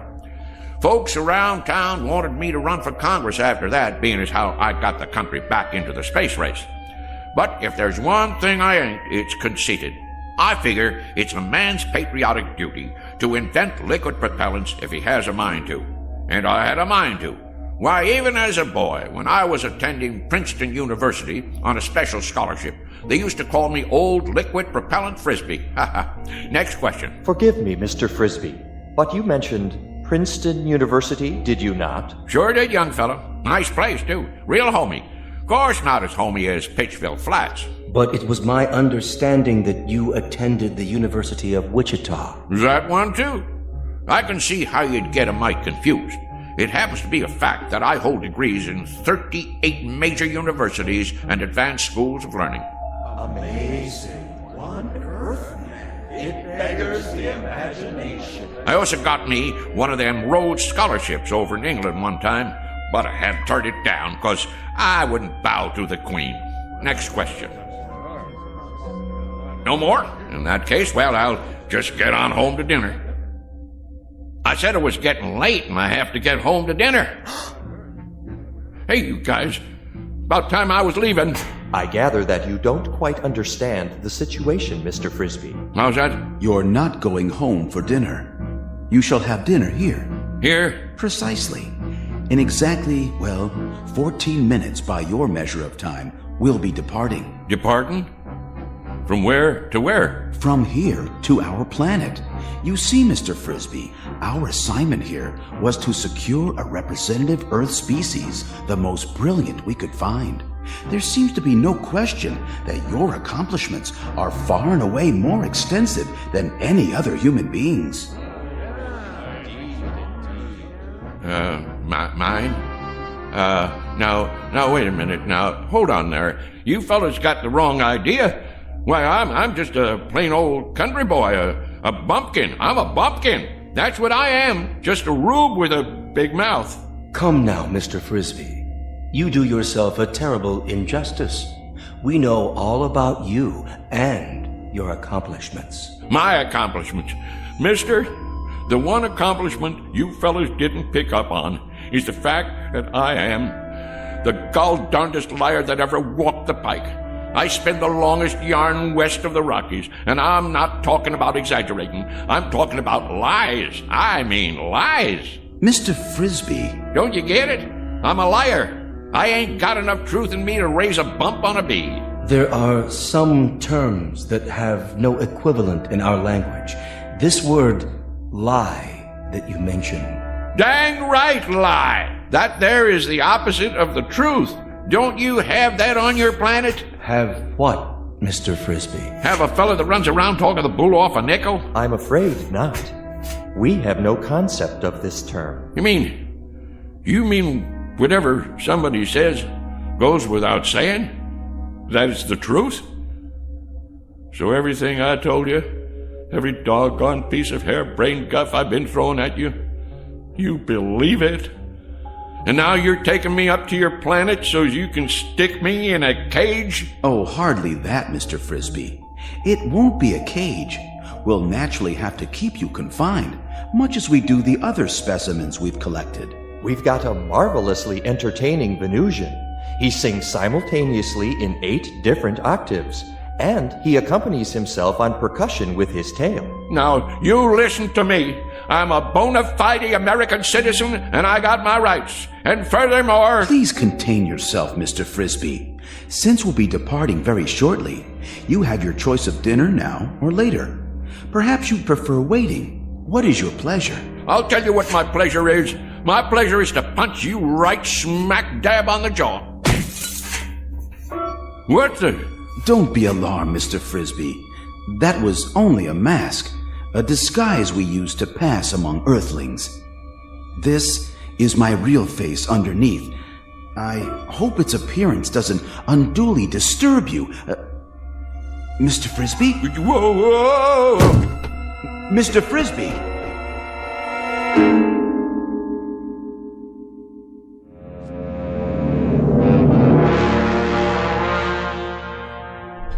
Oh, Mike, and back where am I? Feeling better, Mr. Frisbee? Better than what? I thought I should tell you. We'll be departing in 5 minutes. You still on that kick? Listen to me. I ain't interested in departing anywhere except from you. I never been more than 50 miles outside of Pitchville in my life, and that's the one record I'm right proud of. curious remark. It does not compute. You took a bump to the head. Lie still. I'd better scan you. Get that thing away from me. It's only a vibrometabolic scanner to detect organic damage. Stay back, I tell you. You're in perfect shape. No spikes in your brainwaves, none whatsoever. Remarkable, I must say, for someone with such active cranial matter. Man, the last time I saw something like you, I'd been 4 days on a corn jug. And even at that, what I thought I saw was a whole lot prettier than you. I'm sorry you find my features distasteful. On our planet, my appearance is considered quite satisfactory. But if you prefer, I could wear another one of those pseudo-faces. This place where you're from, do the girls look like that too? The females? Why do you ask? Because if they do, it's a downright wonder you ain't extinct. Please try to accept my true appearance, Mr. Frisbee, much as we have become accustomed to yours. Some effort is required on both sides. Shall we, I believe the customary phrase is, shake on it? Don't point your finger at me. What you got there, a claw? A gesture of friendship, Mr. Frisbee. Hands across the galaxy and all that. Well, okay, but don't you go pinching me. You're built hard as a crawfish, I'll say that. Oh, we are indeed, by your standards, which is quite fortunate for us, considering the gravitational pressures on our home planet. You have a match on you? Pardon? For my pipe. Hold on, I gotta light my overalls. What are you doing? Helps me relax. A pinch of Prince. One time a guy come in my store and he says, "You got Prince Albert in a can?" And I says, "No, I already went and let him out." Never mind. You boys wouldn't understand. I'm afraid there's no smoking on the ship. Well, who ever heard of a rule like that? It upsets the negative ion balance. No, I really ain't going. What do you think of that? Well, I suppose if you sit over here, directly under the laminar flow. Kind of chilly. Ooh. Don't you boys have a wood-burning stove at least? Must get mighty close to freezing up there in outer space. What's that? Oh, that? Oh, that's just my old harmonica. Want I should play you a little tune? Oh, please. Please, Mr. Frisbee. I've been meaning to give a concert one of these days. Maybe Carnegie Hall or over in Branford. Oh, attention. X10 and X12. I need you here at once. Most beautiful sound there is, huh? They have harmonicas where you guys are from? Well, do they? I ask you a question. Do you have harmonicas up there where you Help! Help! You don't look so good. Kinda green. Whoa, well, let me play some more for you. Ain't nothing like a little tune before dinner. That's what I always say. What's that horrible sound? It's that object. I've got to get it away from him before it's too late. Back. It's dangerous. Stay away from it. Save yourselves.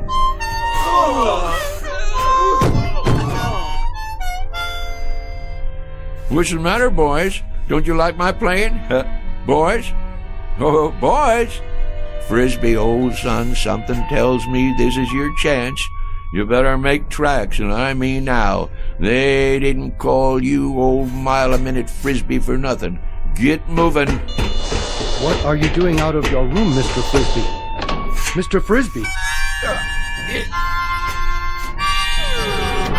Don't let him off the ship! Quickly, seal the airlock! No, you don't, boy. Get out of my way. No. Don't go after him. He has some sort of fantastic instrument that emits a death sound. I've never heard a pitch like it. It's powerfully destructive. We'd best take off before he warns others of his kind. They may have the same weapon.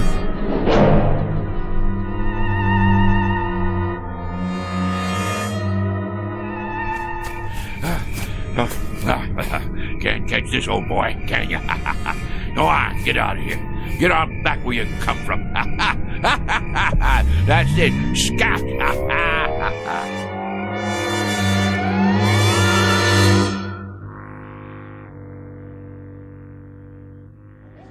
Shh, quiet. Douse the lights. Here he comes.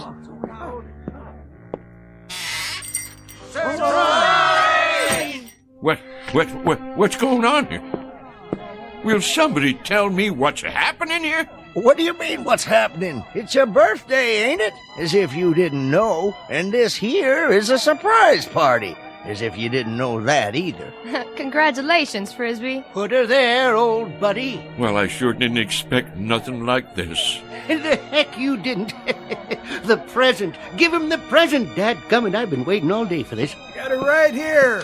What are you waiting for? Go on, Frisbee, open it up. Well, you folks sure sprung one on me. Want me to help you get the paper off? No, I can get it. Go ahead, read it. What is it, some kind of trophy? It's what they call a lovin' cup. Went into town and ordered it special. Go on, read it out loud. For the first time, Frisbee is at a loss for words. I'll read it for him. World's Greatest Liar, Mr. Somerset Frisbee, presented by his friends on the occasion of his 63rd birthday. Folks, all I can think to say is, mighty nice of you all.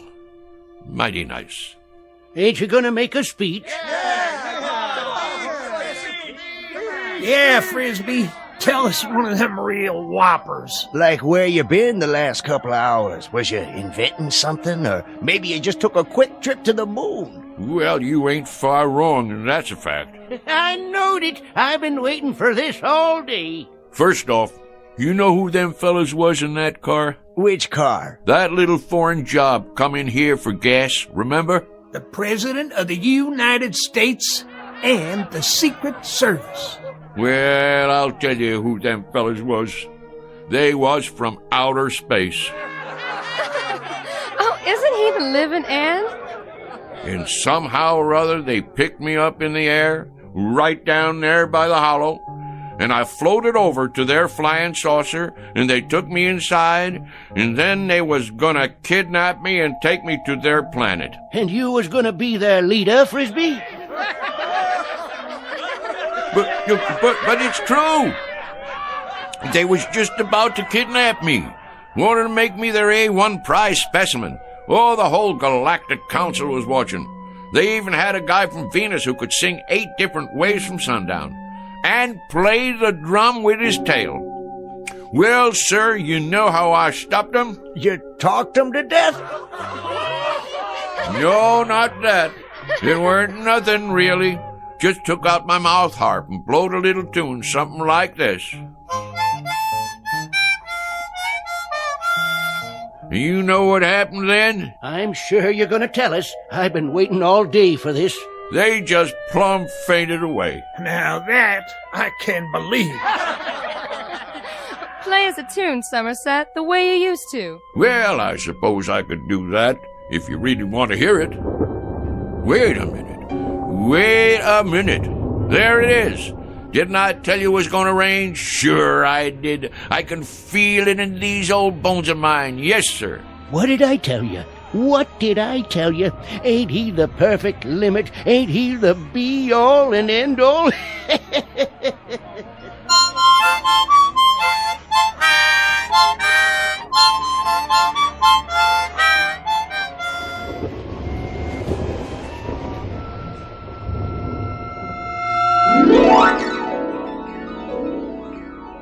Mr. Somerset Frisbee, who might have profited by reading an Aesop fable, the one about the boy who cried wolf. For now, consider this one more tall tale from the timberlands of the Twilight Zone.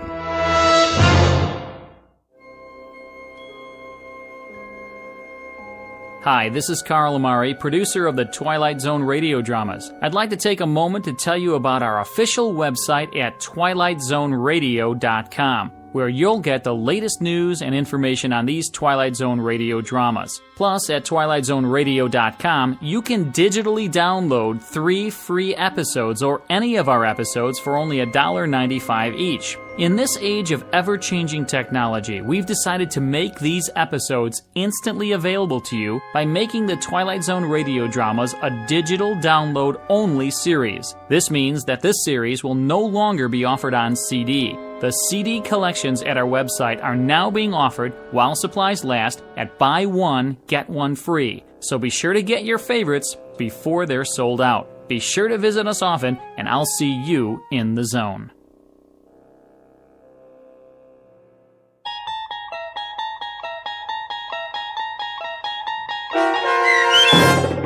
Hocus Pocus and Frisbee, starring Shelley Berman, with Stacy Keach as your narrator, was written for The Twilight Zone by Rod Serling, from a story by Frederick Lewis Fox, and adapted for radio by Dennis Etchison. Heard in the cast were Mike Novak, Richard Hensel, Turk Muller, Sarah Marks, Jeff Lupetin, Christian Stolte, and Doug James.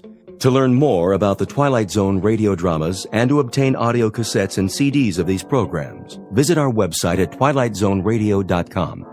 The producers of The Twilight Zone wish to thank CBS Enterprises, Carol Serling, Dennis Etchison, Dick Brescia Associates, Claire Simon Casting, Paul Patch, Terry Jennings, the American Forces Radio and Television Service, our sponsors, and our radio affiliates for helping make this series possible. This copyrighted radio series is produced and directed by Carl Amari and Roger Wolski for Falcon Picture Group. Doug James speaking.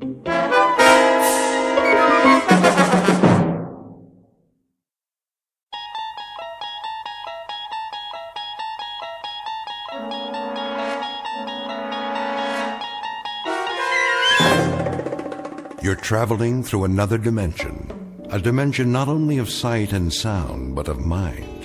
A journey into a wondrous land whose boundaries are that of imagination. That's the signpost up ahead. Your next stop, the Twilight Zone.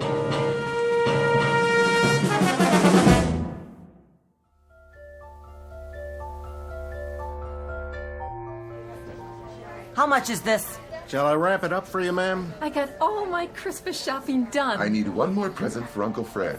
Could you put a big red ribbon on that? Ma, where is he? He'll be here, Tommy. How long? Just a few more minutes. I don't believe it. He's never coming. Excuse me. Yes, madam? Are you the manager? Indeed I am. Mr. Dundee at your service. Well, I have a question for you. Gift wrapping? The customer service counter is downstairs on the first floor. No, not there. Oh, a special Christmas item.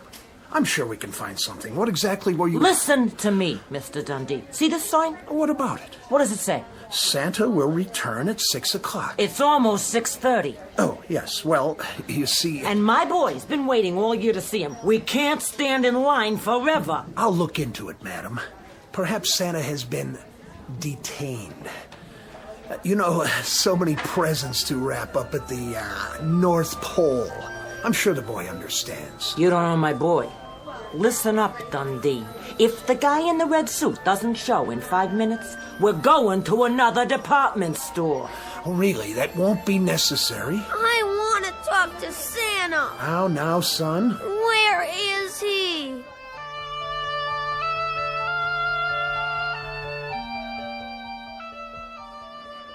Bartender, pour me another one, will you? Coming right up.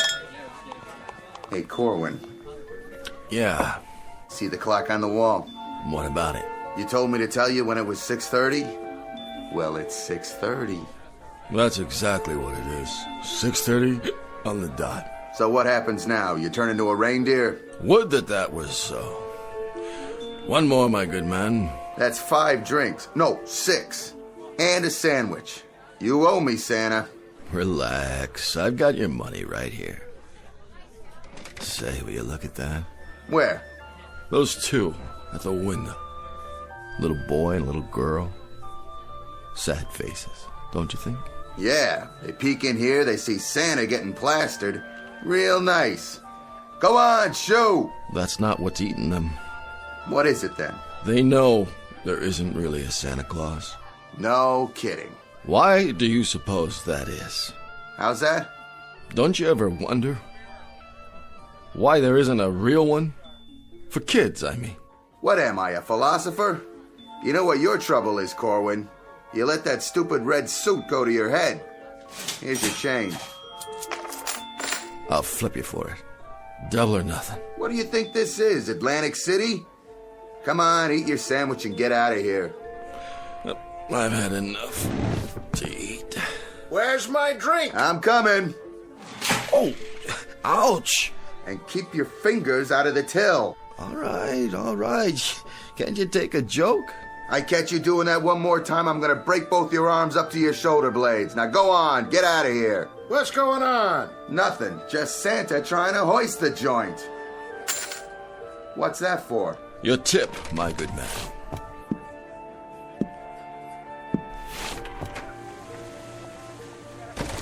Take it easy now. Oh, snow's pretty slippery. Whoa! I better sit down for a minute. Mr. Santa? Huh? I want a baby carriage and a dolly and a playhouse and a job for my daddy. What? And I want a gun and a set of play soldiers and a big turkey for Christmas dinner. You don't think... Oh, you poor kids. Don't you get it? I can't help you. I can't even... That's okay. We can wait. We always wait for Santa Claus. This is Mr. Henry Corwin, normally unemployed, who once a year takes the lead role in a uniquely American institution, that of the department store Santa Claus, in a road company version of The Night Before Christmas. But in just a moment, Mr. Henry Corwin, ersatz Santa Claus, will enter a strange kind of North Pole, which is one part the wondrous spirit of Christmas and one part the magic that can only be found in the Twilight Zone. And now, The Twilight Zone, and our story, Night of the Meek, starring Chris McDonald, with Stacy Keach as your narrator. Where is he? This is so inconsiderate. Here he comes, finally. Will you look at that? Why, he can hardly stand up. Oh, it's disgraceful. There you are. Hello, boys and girls. Ho, ho, ho. Corwin, you're an hour late. I am? 1 hour and 9 minutes to be exact. Can you beat that? Now, I advise you to get up on your throne without further ado. I'm going. And refrain from disillusioning these children any further. All right. I'm going. By showing them that not only isn't there a Santa Claus, but the one in this store happens to be a wino who'd be more at home playing Rudolph the Red-Nosed Reindeer. I take your point, Mr. Dundee. Stand aside. Saint Nick is back on the job. Go ahead, climb up on his lap. He won't hurt you, will you, Santa? You won't hurt my little boy. Go on, you tell him. What's your name, lad? Percival. You're putting me on. Percival Smithers. The third. My dad's name was Percival Smithers. My grandfather's name was Percival Smithers. Oh, I get it. Well, I guess that's not your fault. So, what would you like for Christmas, young Percival? A new front name. That's a good one. A real good one. I gotta remember it. Hey, Ma? Yes, dear? I smell something funny. You do? Yeah. And I know what it is, too. The same as Dad. Santa Claus is loaded. Leave my boy alone. Lady, I never laid a glove on a kid. Oh, you've got some nerve drinking on the job. Madam, I am mortally ashamed. You should be. Come along, Percival. I hope this won't scar you for life. Is there some trouble here? Trouble? No, there's no trouble, except that this is the last time I trade in this store. It seems you hire your Santa Clauses out of a gutter. Hey, who are you referring to? Drunken sot. Come on, Percival. Some Santa Claus? You don't even look like him. Mr. Dundee, that lady's got a problem. All right, everyone back to work. Back to your positions. And you... As for you, Mr. Kris Kringle of the lower depths, Since we are only a few hours from closing, it is my distinct pleasure to inform you that there is no further need for your questionable services. You've had it. Now get out of here. It'll be my pleasure. Pick up your pay downstairs. Oh, and one more piece of advice. I'm all ears.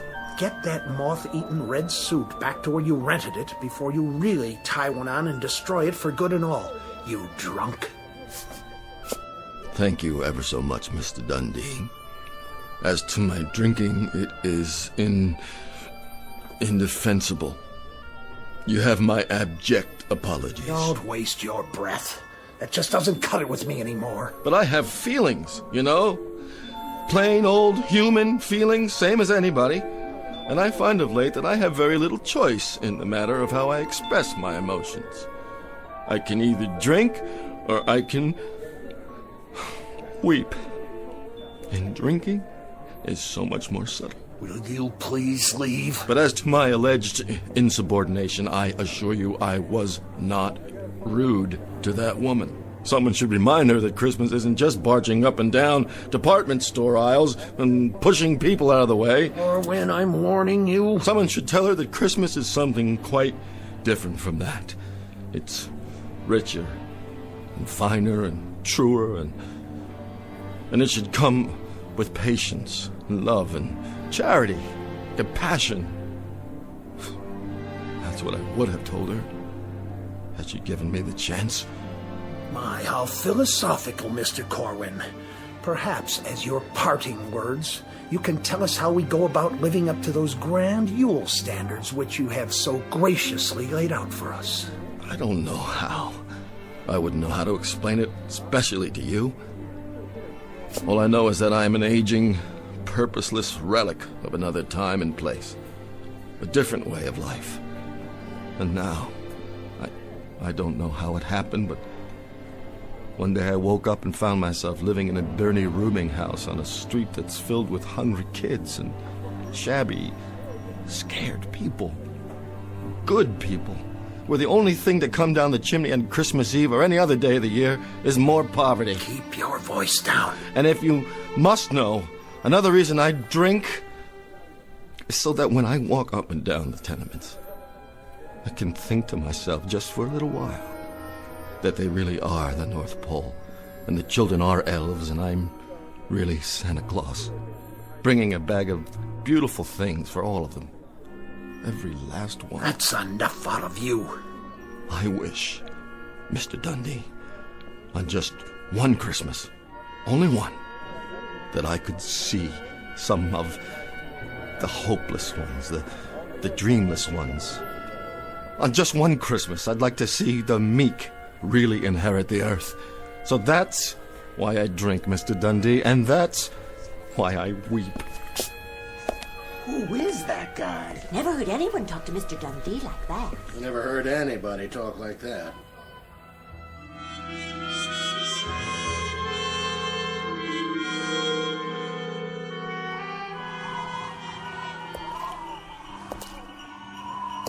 What the heck is that?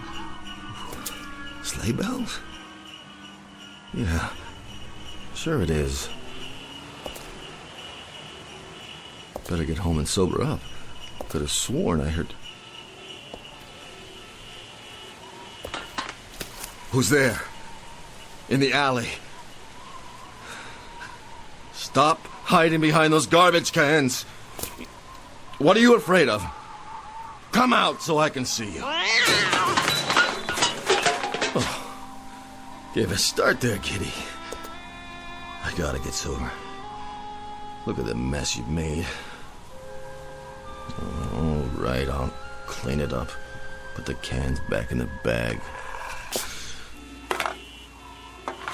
Lift it up. Put it back where it belongs. Wait a minute. What's in this bag, anyway? Oh, I don't believe it. It can't be. It flat out can't.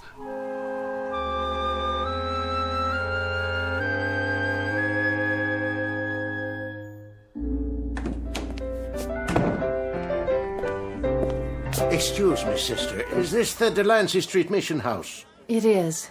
Could I get something to eat, sister? Will you take a seat with the others?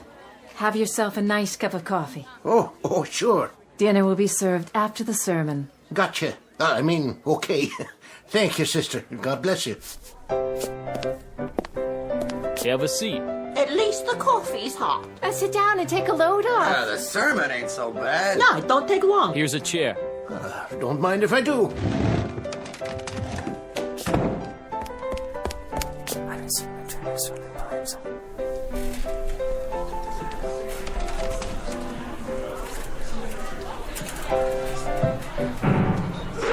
All right, what is this all about? You, the noise, the commotion, you. What is the idea of barging in and disrupting our Christmas Eve? Begging your pardon, Sister Florence.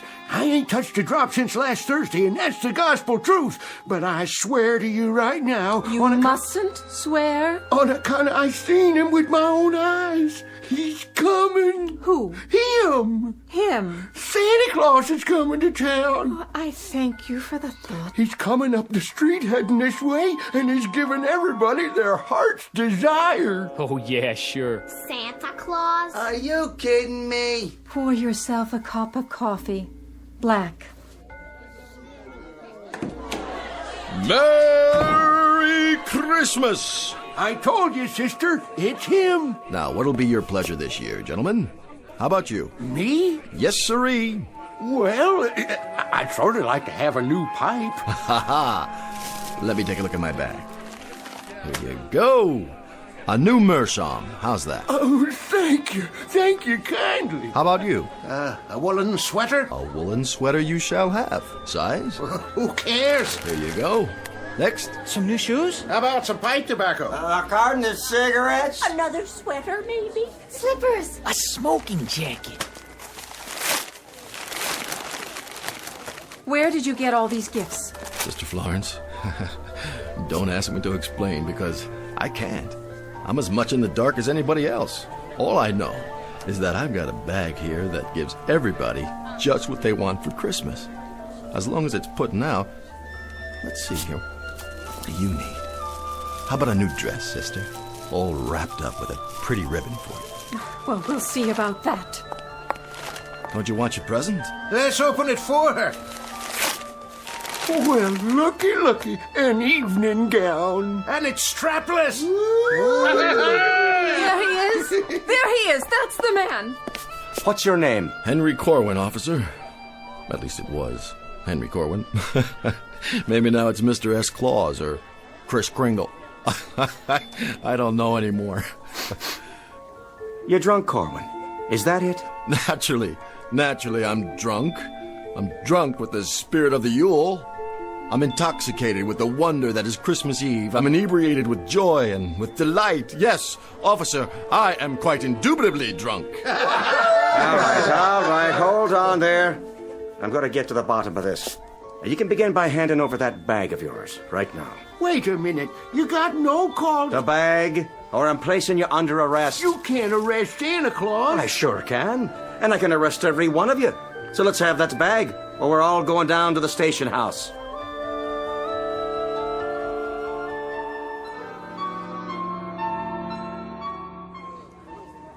You hard of hearing? I'm sure we can settle this. Yes, we can, Corwin. And in a hurry. I'd like to see just one little thing. And that would be? Show me the receipt for all this stuff. Right now. The receipt? You heard me. Of course you've got a receipt. Well, go on, Henry. Show it to the policeman. Sure, you got one, ain't you? I'm afraid that's the one thing I don't have in this bag. Sister Florence. Yes, officer. Collect all the stolen goods. What stolen goods? Put them in a pile over there. I'll see that they get claimed after I find out where he took the stuff from. Gladly. Come along, Santa. But you don't understand. Move.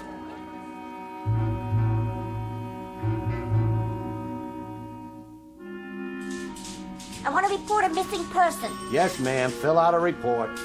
Do I get a phone call? After you see the judge, now sit down. Can you take these handcuffs off? Here we are. And here he is. And there you are, Mr. Dundee. Sit down, Corwin. And there that is, all the goods you've stolen. How nice to see you again. And how nice it will be to see you, my wistful St. Nicholas, going up the river. Do you suppose he could get as much as 10 years, Officer Flaherty? 10 years? Don't look good, Corwin. Of course, they might lop off a few months if he was to tell us where the rest of the loot is stashed. The rest of it? You think there's a storehouse of some kind where I go to replenish it? Well, ain't there? Why, he may have been looting and pilfering for years. Now I understand. That's why he takes this job every December. He's been giving away stuff for 2.5 hours. Must have a whole warehouse full of it. I'm glad you brought that up, officer. There's a little discrepancy here. Little discrepancy? Is that what you call it? Between this bag and what came out of it, did anybody see me go somewhere to fill it up? Because if they did, they're lying or deluded. All right, you speak when you're spoken to, Corwin. I'm just trying to clear this up. Listen, you moth-eaten Robin Hood. The wholesale theft of thousands of dollars worth of goods is not a simple discrepancy. I wondered where my inventory went, and now I know. Let's take a look in the bag, shall we? You go right ahead, sir. Be my guest. Though I can tell you right now, Corwin, that this whole affair has come as no surprise to me. I perceived that criminal glint in your eyes the very moment I saw you. I'm not a student of human nature for nothing. I've personally spotted hundreds of shoplifters in my store over the years. I'll bet you'd try it, if you're any good at it. Quiet. And I can tell you that you fit the profile to a T. Then why did you hire me in the first place? An act of Christian charity on my part.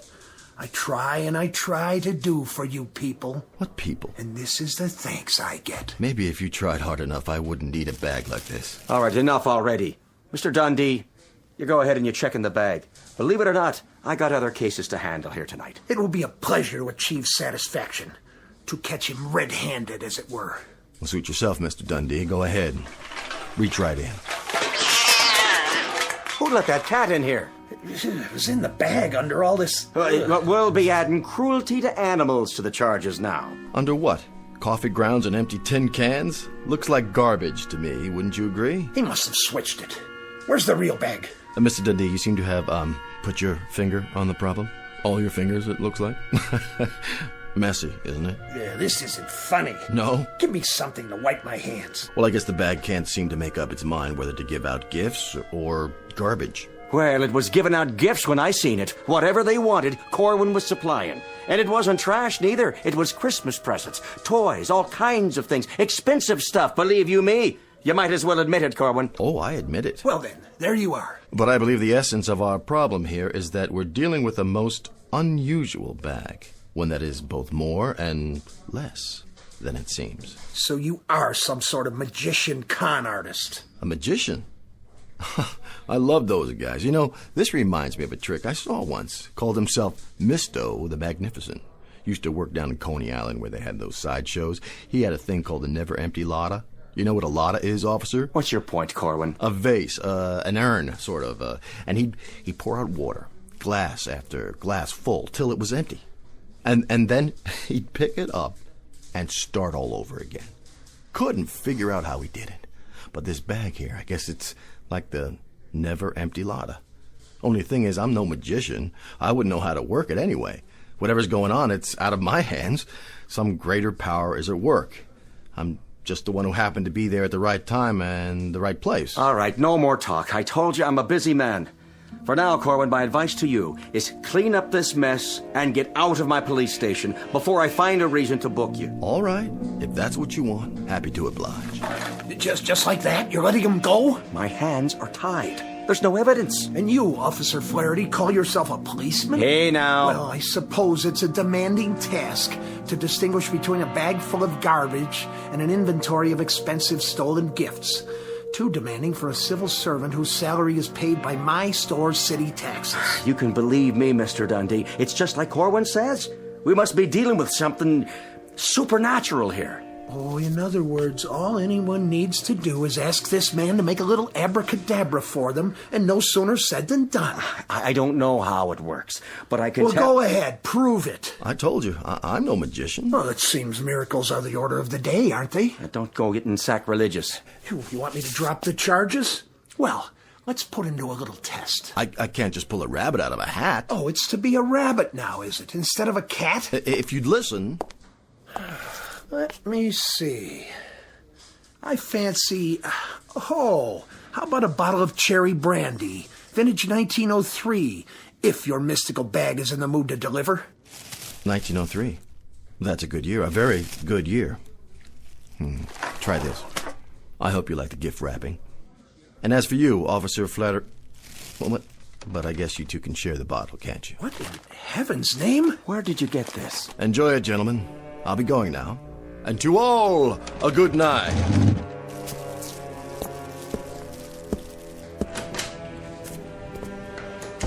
Well, let me open that package for you. You go right ahead. No telling what's inside.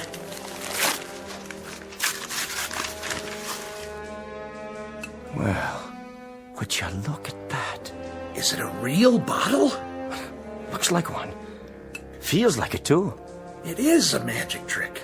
It has to be. The old switcheroo. Either that or I'm dreaming, or I've gone completely mad. Now, don't that beat all? 1903, just like you said. The card's even made out to you.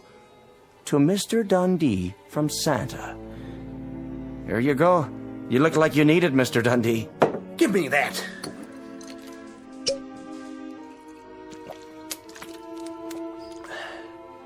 I don't believe it. It's cherry brandy. And a very fine one, I might add. Just one more thing. Yeah? Would you mind terribly much passing the bottle before it's empty?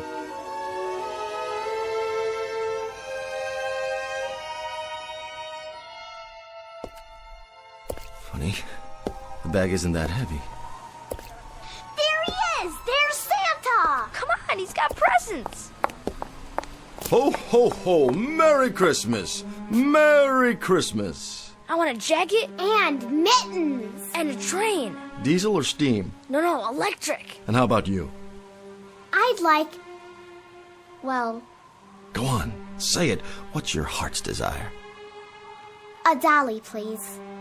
And what color hair would you like, darling? Blonde, brunette, red, or what have you?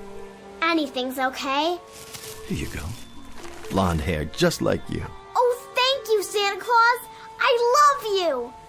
And a toy for you. And one for you. What's the matter, Santa? Yeah, what's wrong? His bag's getting lighter and lighter. So, what's wrong with that? Well, there's so many folks who need things tonight. I'm just worried about what happens if... If what? What happens if I run out of presents?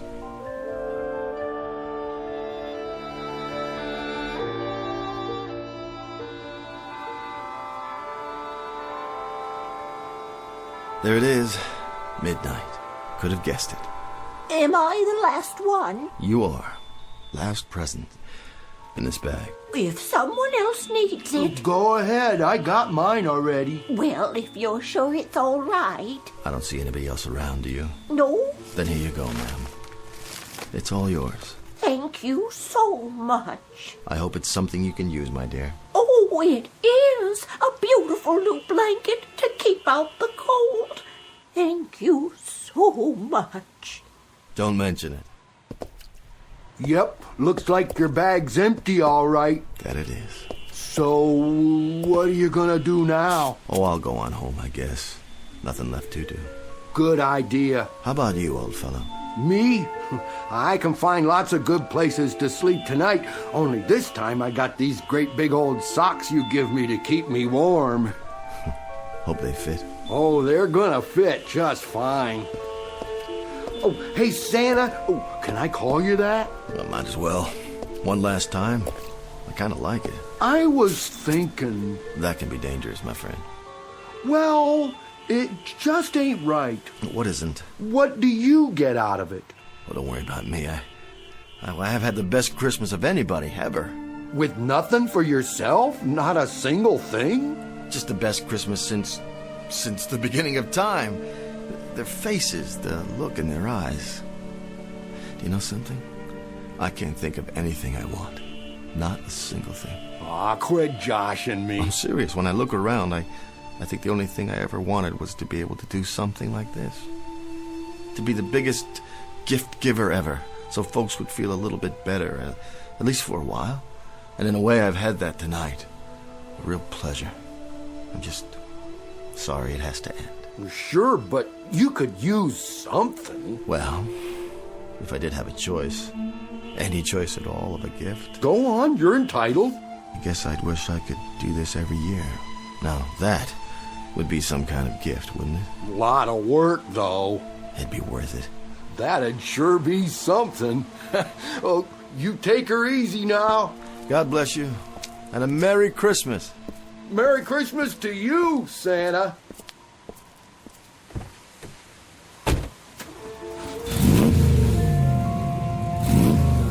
Oh, and thanks for the car.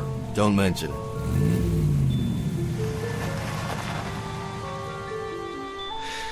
Whew, am I beat?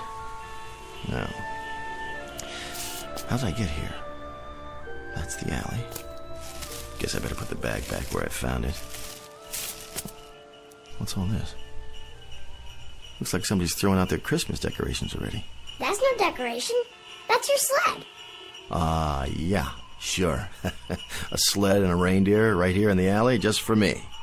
Somebody sure made the eyes look real. He is real. Yeah, about as real as you are, little fella. Little fella. We've been waiting for you. And I suppose you're gonna tell me you're a real elf, too. I sure am. We've been waiting for you to come back. Say, where did you rent your costume? I never saw one look that good. Pointed hat, turned up toes. Costume? I made this myself, by hand. And the little bells? Must have been a heck of a party. It better be a costume because I haven't had a drink in... Uh-oh. Oh, no. What's the matter, Santa? No, not me. You got the wrong guy. No, I haven't. Did you hear what I said? We've been waiting quite a while, Santa Claus. Better get a move on. We've got a whole year of hard work ahead to get ready for next year. Ready? Come over here. Yes, Santa? Pinch me. If you say so. Ow! You didn't have to do it that hard. Are you ready now? I don't know. Come on, get in. There's plenty of room. Where? In this sleigh. You sure you don't have the wrong person? Oh, Santa, stop joking and get in. We're late. I don't have to. I could turn around right now and go home. If you do that, a lot of people would be very sad. Next year. You wouldn't lie to me. Elves can't lie. Okay. Move over, Shorty. Now, how do you work these reins?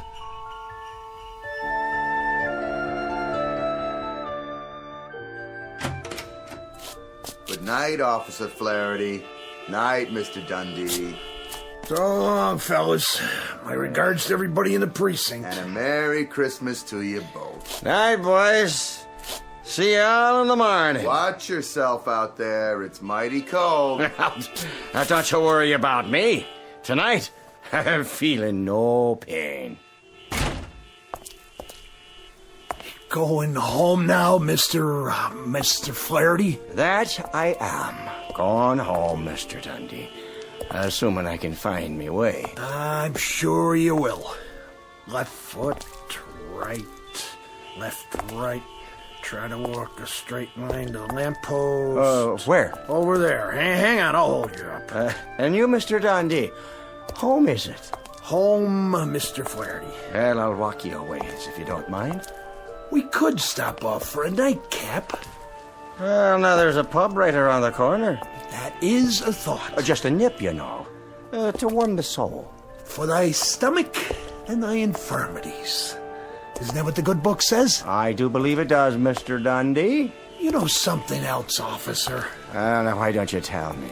That's what friends are for. That they are. So go ahead now. Tell me all about it. Well, sir, this is the most remarkable Christmas I've ever had. You don't say. Merry Christmas! Flaherty, did you see it? Did you? I thought I saw something. What did you see? No, you first. Mr. Dundee, I don't think I'd better tell you. You'd report me for drinking on duty. But you're not on duty. True. Go ahead. What did you see? Mr. Dundee, It was that Corwin fella, playing his life in a sleigh, with reindeer sitting alongside a what? One of his little helpers. So help me. All done up in proper costume. They were riding towards the sky, big as you please. One question for you. Yeah? Did we drink a whole bottle of cherry brandy back in the station house? Vintage 1903, but only one bottle. The finest I ever tasted. So I guess that's about the size of it then, isn't it, Mr. Dundee? Flaherty, you better come on home with me. We'll make some hot coffee. Yeah, and pour a little whiskey in it. We call that Irish coffee, you know. Oh, I do know.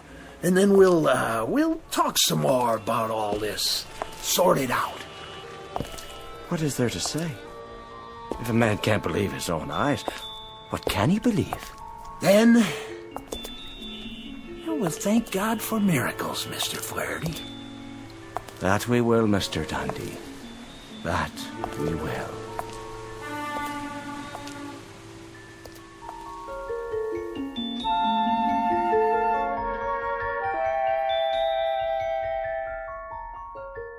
A word to the wise, to all the children of our times, whether their concern be pediatrics or geriatrics, whether they crawl on hands and knees and wear diapers, or walk with cane and comb their beards.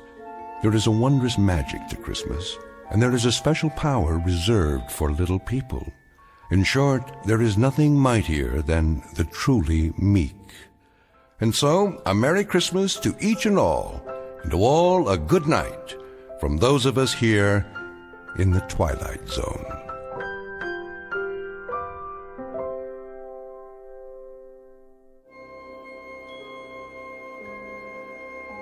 Hi, this is Carl Amari, producer of the Twilight Zone radio dramas. I'd like to take a moment to tell you about our official website at twilightzoneradio.com, where you'll get the latest news and information on these Twilight Zone radio dramas. Plus, at twilightzoneradio.com, you can digitally download 3 free episodes or any of our episodes for only $1.95 each. In this age of ever-changing technology, we've decided to make these episodes instantly available to you by making the Twilight Zone radio dramas a digital download-only series. This means that this series will no longer be offered on CD. The CD collections at our website are now being offered, while supplies last, at buy one, get one free. So be sure to get your favorites before they're sold out. Be sure to visit us often, and I'll see you in the zone.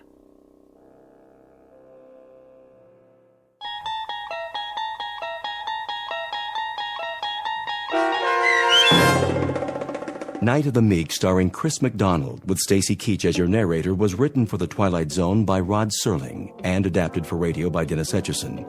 Heard in the cast were Taylor Miller, Turk Muller, Doug James, Peter DeFaria, Peggy Roeder, Adam Tangway, Richard Hensel, Meg Thalken, Lucas Ellman, Zach Gray, Carl Amari, Roger Wolski, Rick Peoples, and Lauren Patton.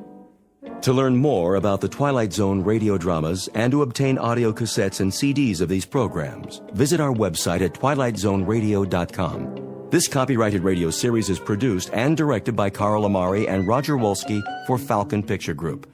Doug James speaking.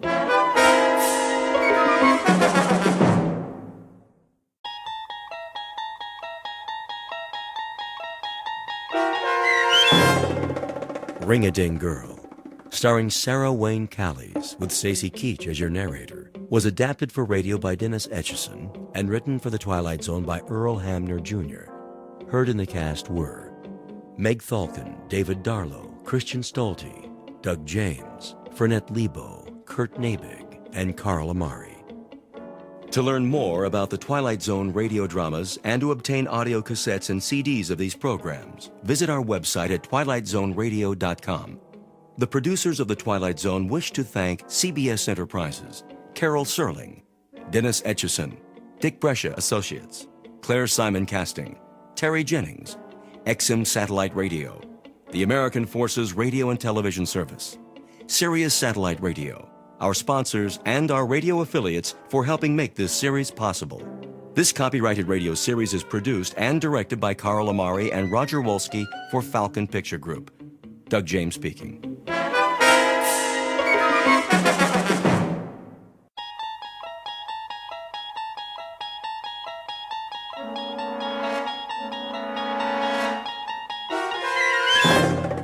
You unlock this door with the key of imagination. Beyond it is another dimension, a dimension of sound, a dimension of sight, a dimension of mind. You're moving into a land of both shadow and substance, of things and ideas. You've just crossed over into the Twilight Zone.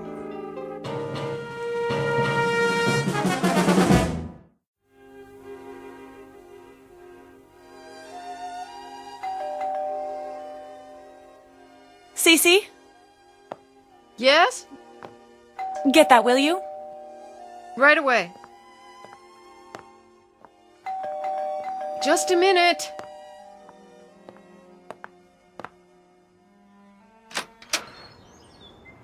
Yes, Patrick? Well, She'll be down in 5 minutes. she's not going to make it. Yes, she will. She always does. Here, What's that? a package. The mail truck just brought it. I'll take it up to her. You get the bags at the foot of the stairs. It's 30 minutes to the airport. Then you'll just have to drive faster. I can't work miracles. Yes, you can. That's why you're her favorite driver. Just tell her. She knows.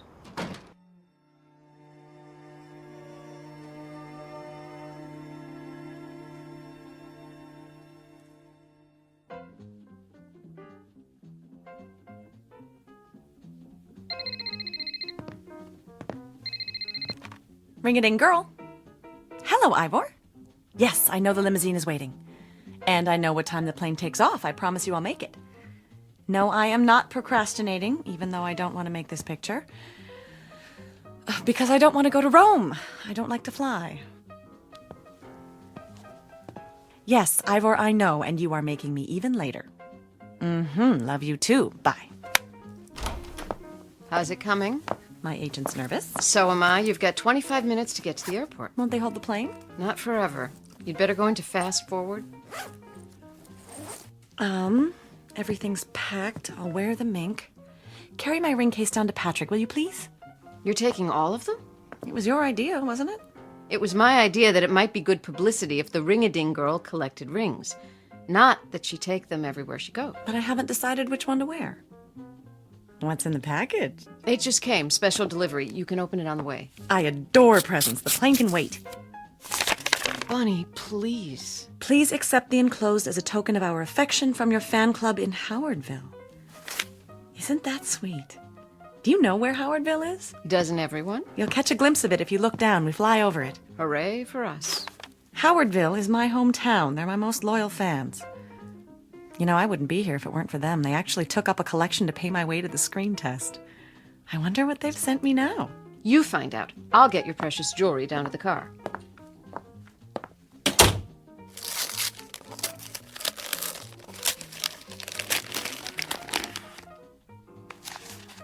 Oh, look, such a big ring. I hope it didn't cost them a fortune. What's in the stone? A picture? How did they do that?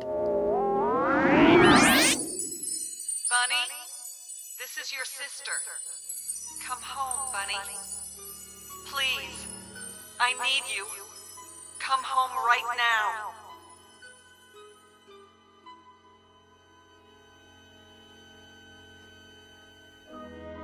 Introduction to Bunny Blake. Occupation, film actress. Residence, Hollywood, California. Or anywhere in the world the cameras happen to be rolling. Miss Blake is a beautiful and extremely public figure. What she wears, eats, says, even thinks is news. But underneath the glamour, the makeup, the publicity, is a flesh and blood person. One who has just been handed the role of a lifetime. Because on the way to her next shoot, she will take an unscheduled side trip to a location in the Twilight Zone. And now, The Twilight Zone and our story, Ring-a-Ding Girl, starring Sarah Wayne Callies, with Stacy Keach as your narrator.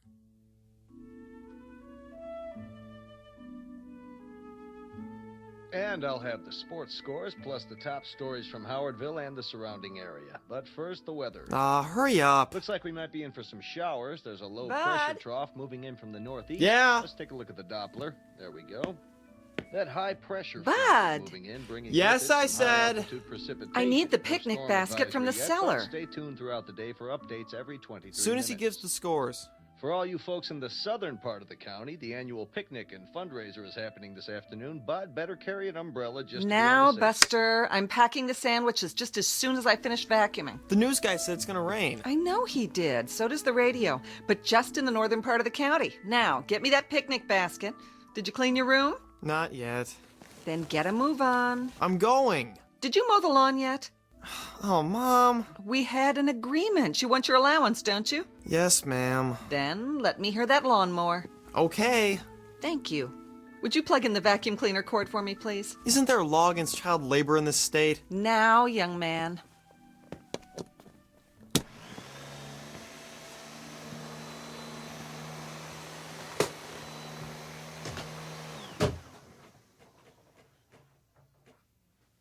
Bud, what happened to the electricity?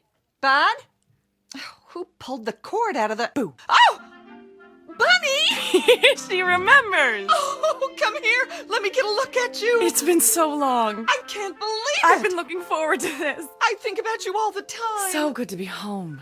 Why didn't you let us know? How did you get in without my hearing you? Same old way. I think I know this house. Oh, I could just shake you. That's no way to greet a celebrity. 5 years, and here you are without one speck of warning. Look at that coat. You know me. Glamorous, unpredictable, and full of surprises. Same old nut. What brought you home just out of the blue like this? Well, I thought you might like to see me. I'm tickled pink, but why now? Just like that? Maybe the ring had something to do with it. Oh, it came! This morning, you see? You don't think it's too big? Not at all. No, it reminds me of that mood ring I had when I was little, remember? This is much nicer, of course. Much, much nicer. Oh, what a project it was. Everybody in town chipped in and they let me pick it out. Do you like it? I love it. Sis, is everything all right? What do you mean? Are you all right? Never better. Why? I don't know. Maybe I'm just tired. Oh, come and sit down. Can I get you anything? No. Take your coat off. Oh, is that real mink? Mm-hmm. They call it Ember Autumn. I suppose it's a bit much. One of the perks of being a star. Oh, you. Oh, don't let it touch the floor. I haven't finished vacuuming yet.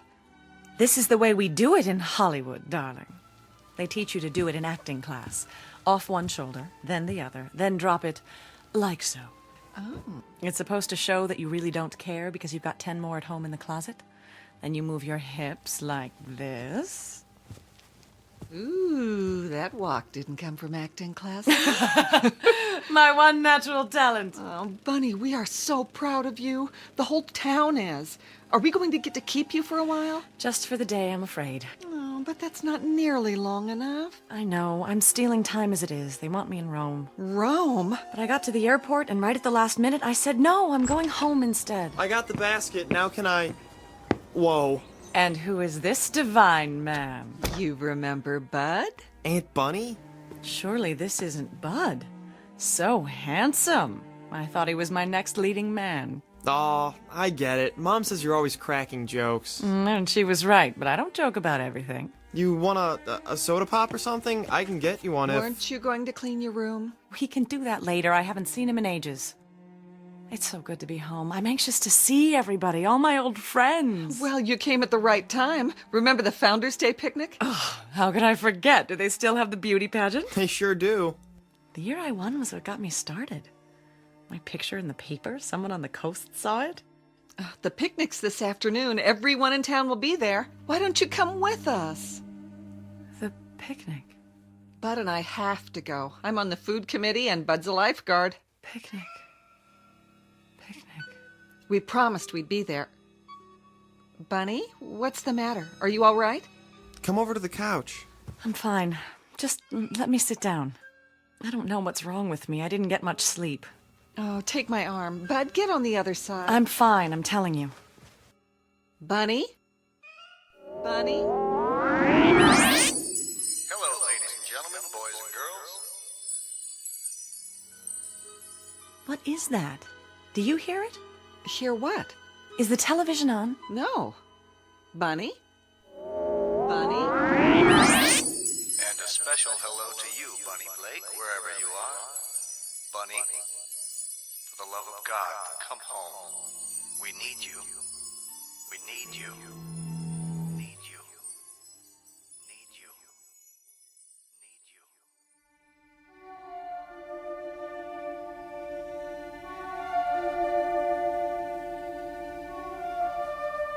You're pale. You look like you're going to faint. If I could just lie down. Put your feet up. Bud, call Dr. Floyd. Sure, if you think. Just do it, now. Bunny. Hello? I want to talk to... Bunny. Yeah, tell him it's an emergency.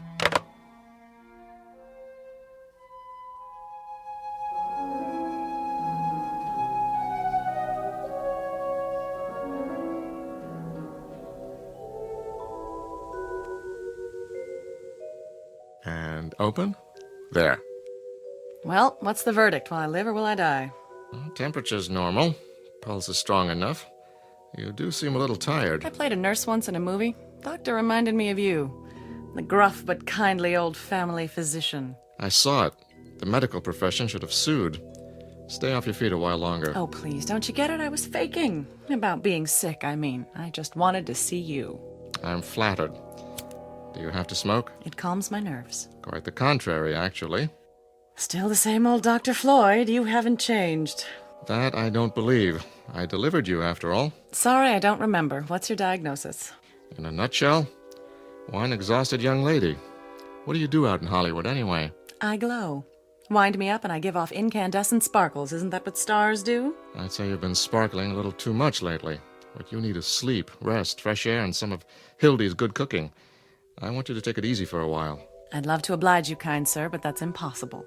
There's a producer waiting in Rome this very minute, pulling out what little hair he has left, just wondering where I am. Tell me his name. I'll send a cable and tell him you're sick. But I'm not. Just the same. I didn't like what Hildy told me.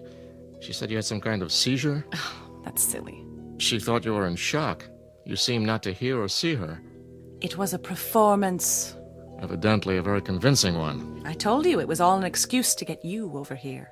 Well, it worked. There's something I want to ask you. Yes? About Founders Day. What about it? You used to be a big man on the committee. Still am. I'm the chairman now. Then could you do something for me? Hmm? As one kindly gruff old family friend to another, would you do me one very large favor? I'll be happy to try. I want the picnic put off. Postponed until another day. Really? Is that all? It's important. You can't be serious, Bunny. Why? I've got one little day to spend at home. I want it to be a plain, ordinary apple pie day, just the way I remember. I want to drop in on my old friends, surprise them at home. You could see them at the picnic. No, it wouldn't be the same. There'll be crowds, people I don't know, crowds tugging at me for my autograph. I'd be miserable. Bunny, listen to me. You can't seriously expect the entire town to rearrange its plans just to suit your whims. Doc, I love this town and I love the people. Would I ask them to do this for me if it weren't more than a whim? I don't know what your life is like away from here. Perhaps in Hollywood you can make an unreasonable request and have it granted, but this isn't Hollywood. I'm going to give you a little something to help you rest. Oh, Doctor, if I could only make you understand. Any pharmacy in town should be able to fill this. No, not the ring again. Ring-a-ding, girl. There's a laugh if I ever heard one.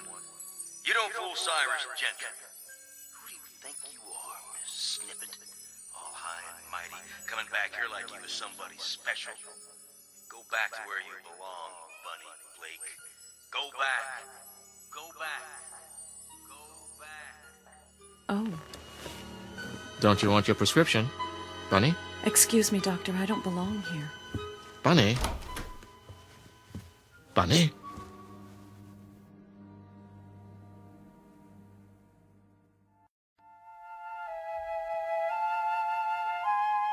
Hildy, can you come here? Yes, Doctor. How is the patient? Where is the patient? She went upstairs. She did? Very agitated all of a sudden. The look on her face. Hildy, what's upsetting your sister? I wish I knew. She seems to be under a severe strain and acting quite irrationally. I know. I'm delighted to see her, of course, but to fly here like this without so much as a call? There's something downright odd about it. I want you to get this filled. Some pills to relax her. Keep her as quiet as possible. And by no means let her go to Rome. At least not right away. I'll try, but she's always had her own mind. It may be just fatigue, but then again... Should I be worried? It's too soon to say. For now, let's keep an eye on her. Thank you, Doctor. I'll do my best. Call me if you need me. I will. Thank you so much for stopping by.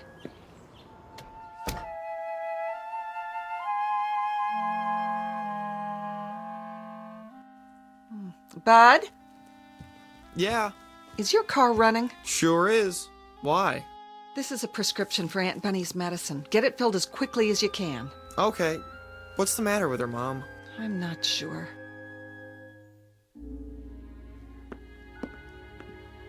Not one single solitary thing is the matter, Hildy. I could have told you that. I'm really shocked at how old Dr. Floyd's getting. I think that sweet old man ought to put himself out to pasture, don't you? He thinks you ought to get some rest. Does he? Well, I'm not the least bit tired. He's the one that needs rest, poor dear. Did you see the way his hands tremble? Nevertheless, he left a prescription for you. Something to help you relax. Bud's going to go get it. Meanwhile, why don't you just lie down and take it easy? I can make us something while we wait. You mean stay here? I can just hear what people will say. Bunny didn't bother to see any of her old friends. She's so stuck up now that she's a movie star. No one will say that. I'll explain that you didn't feel well. Bobby Woodson used to be my best friend. I've just got to see her. There'll be time. And Ben Braden? You remember that excruciating crush he had on me? What happened to Ben? Still here. He runs the television station. Oh. Does the news and all the local shows. And the sports, too. I could have married that old boy. Did you know that? I've got a good mind to walk in and surprise him. I really don't think you should leave the house today, honey. Oh, you don't? Well, I can't stand being cooped up. Sometimes I get that closed-in feeling at my house in California. I get that, too. You know what I do? I take off every stitch of clothes and I jump into the pool and swim like a fish. You do? Bud, why don't you go get that prescription now? Remember when we used to skinny dip at the old swimming hole? It must be very interesting for your neighbors. Nobody's complained yet. I'll bet. But I have an idea. You want to go for a walk and say hello to some people? The doctor said you need to rest. He also said I need fresh air. Oh, at least wait till Bud gets back from the drugstore with your medicine. Got a better idea. I'll ride to the drugstore with him. What do you say, Bud? Well, sure, I guess. I don't think... What could be more restful than a little ride? Unless you're one of those drag racers, are you? Not me. I am. You ought to see me on the Hollywood freeway. Once, I got up to 105, and this divine cop flagged me down and said, "Where's the fire, lady?" I mean, he actually said that. Well, I said, "Sugar, I'm late for work, and the studio's going to suspend me if I'm late one more time." Bunny. It ended up with Dollface giving me a police escort right to the studio gate. I even had dinner with him a couple of times. Till I found out he was married. You did? Well, you going with me, or are we going to stand here talking all day? Heck no. I mean... Yes, I mean... But the picnic! You worry too much, Hildy. We'll be back in plenty of time, I promise. Want your coat? Why, thank you, kind sir. Let me get the door. Well, what do you know? That's a real ring-a-ding sky.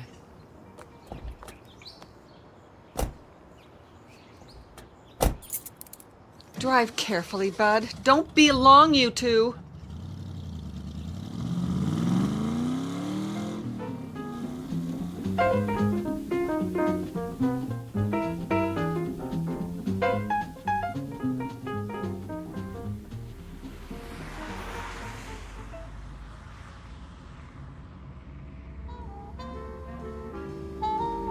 Well, what do you think, Aunt Bunny? Pretty cool wheels, huh? Very cool, but please don't call me Aunt Bunny. I sound like a house mother at the Playboy Club. Okay, Bunny. There, that's better. Isn't that better? Must be pretty boring for you. I wouldn't say that. Compared to Hollywood and everything, you know a lot of movie stars. A few. What are they like? Which ones? Oh, I don't know. You go to parties and all that stuff? Not very often. Mostly I stay home, study my lines, and go to bed. You do? I have to get up early when I'm on a picture. Do you have one of those... Aw, never mind. Go ahead, say it. Well, I hear everybody has a water bed out there. I used to, but I got rid of it. How come? Too noisy. Sloshing around every time you turn over. Sometimes I'd wake up in the night and I think I was on a raft in the middle of the ocean. Gosh. They're cold, too. Especially because I don't wear anything when I sleep. You don't? Better not mention that part to your mother. But you understand. We're just talking, aren't we? Couple old friends tooling around on the best set of wheels in town. Isn't that right? Sure, Bunny. So, where do you want to go? Is Mr. Gentry still the caretaker at the high school? Old Methuselah? Oh yeah, they'll have to blow up the place to get rid of him. Be an angel. Stop by just long enough for me to run in and say hi. School's closed today. I know, but Mr. Gentry's always around, isn't he? I used to think he lived there. Well, the gate's open. I could show you how to get in the building. Would you? I'd appreciate that. Maybe we should get your medicine first. Bud, this is important or I wouldn't ask you. Okay, do you think it's alright? Oh, it'll be fine, trust me. I just have to deliver a message.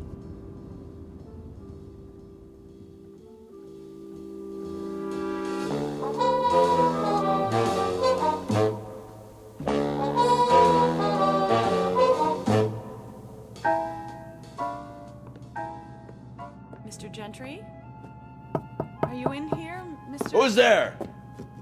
Dang kids. Mr. Gentry, remember me? Barbara Blake. That you?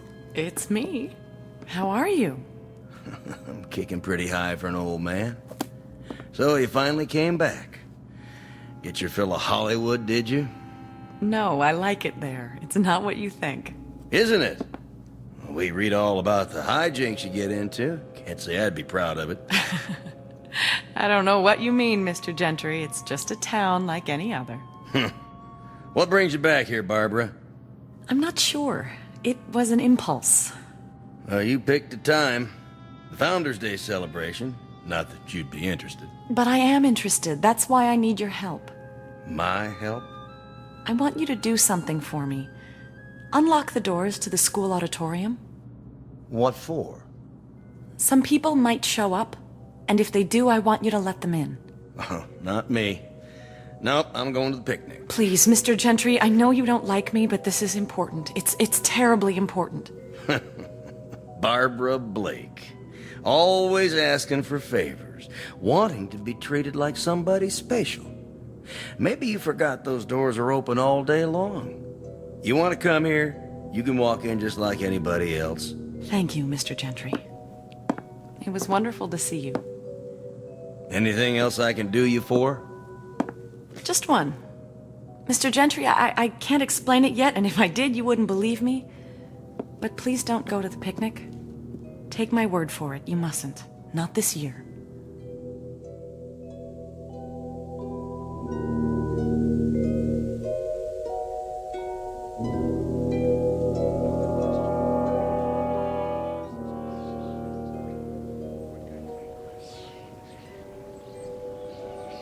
Well, how does the old town look?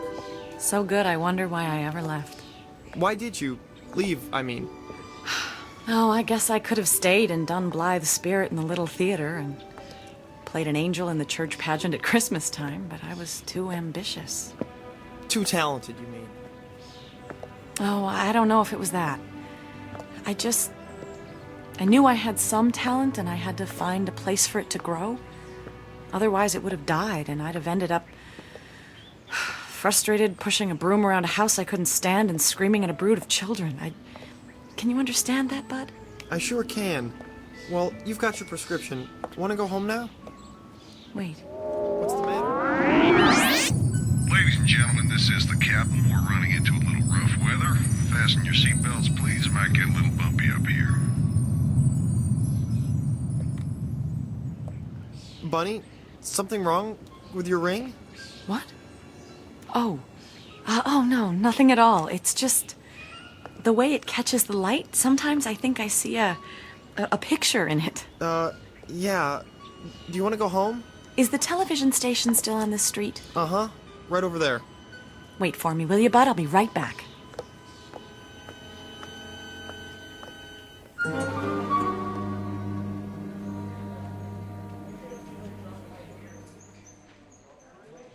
Minutes to air, Mr. Braden. Thank you, Jeffrey. and the weather for the Tri-County area. No. For the Tri-County area, boy, have we got some weather for you. Now, the weather in the Tri-County. What's this, Harold? Corn, Mr. Braden, for the farm report. Nice, huh? Very nice. Would you move it aside so I can see my script? Sure thing. 90 seconds. Thank you. How's my hair look? Great, Mr. Braden. Hey, you can't come in here. Thanks. It's all right. I'm a friend of Mr. Braden's. Barbara? I mean, Bunny? Forgive me for bursting in this way. Not at all. Well, I'll be darned. They said you were going on the air, but I did so want to say hello. Honey, you could have busted in here even if I was on camera. Don't I get a kiss? 1 minute. Well, you haven't changed. You have. You used to be skinny as a rail. I was not. I was svelte. Nope, now you're svelte. Oh, mink? Hollywood coveralls. Still a smart aleck, too. Want to be on my show? I thought you'd never ask. 45 seconds. Will you? You can be my co-host. Say something cute. Say anything you like. The viewers will love it. As a matter of fact, that's exactly what I had in mind. I wanted to make an announcement. Oh, yeah? Got a new movie to plug? No, not at all. More along the lines of a public service announcement. Sounds worthwhile. I hope so. Because I have a feeling this one might be a matter of life and death.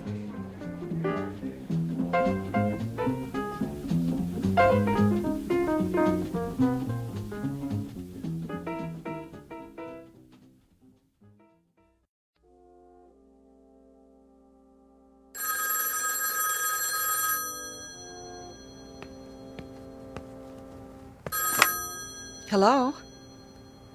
No, I haven't got it turned on. She is? Oh, of course I knew she was in town. No warning, but she's supposed to be at the drugstore with Bud.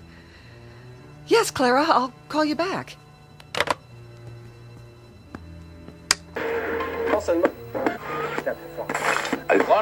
Yes, Ben, you can't imagine how happy I am to be back in Howardville. It hasn't changed a bit, and I mean that in a good way. What in the world? Will you be with us for a nice long visit this time, buddy? Unfortunately, I have to leave tonight. Work calls. Oh, a new picture? I'm starting one in Rome. That sounds exciting. Yes, it's a wonderful script. I'm looking forward to it. Everyone in town has been following your career. I'm sure a lot of your old friends would like to see you. Well, but they can if they really want to. Are you kidding? You know that one-woman show I did in Las Vegas last winter? We read all about it. Well, I'm giving a special performance this afternoon in the high school auditorium. And I hope everyone in town will come. As my guest, of course. Wow, did you hear that, ladies and gentlemen? It's my way of giving back to the community. You know, everyone here has always been so supportive of me. This is just a little token of my appreciation. Oops, I think we've got a conflict here. The Founders' Day picnic starts at 3 o'clock. You remember what a big event that always is. I know, but I'm afraid it just has to be today. All I can say is that you'll have a choice of coming to see me at 3 o'clock, or going over to Riverside Park and getting hit by... By? a bunch of ants. You heard it here, folks. Well, Bunny, thank you so much for stopping by.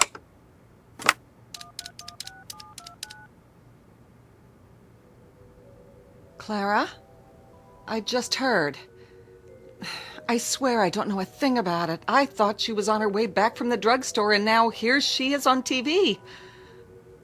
Why, I don't know which one I'll go to. They'll expect me at the picnic. The way I feel now, I'd be too embarrassed to show my face anywhere. Oh, here they are now. I'll call you back.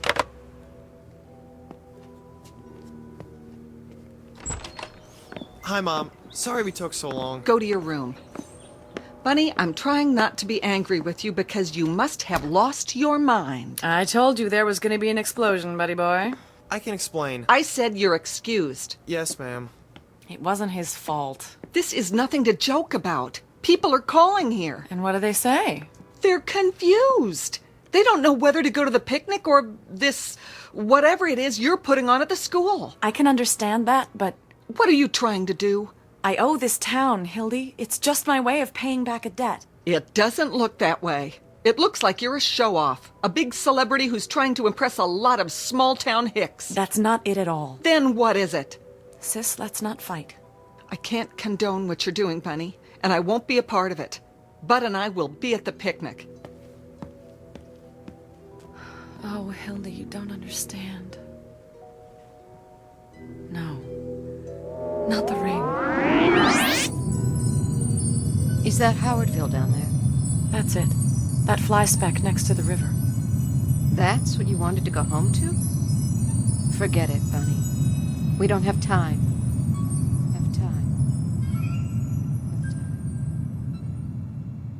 Oh no, there has to be time.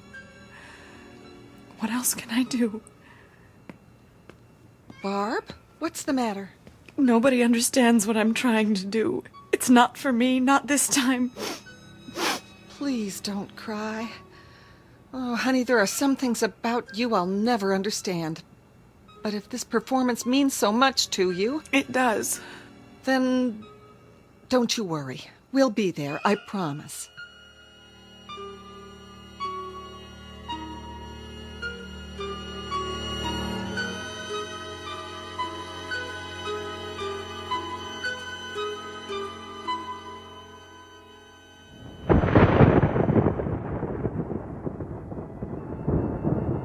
Time to go. We're late.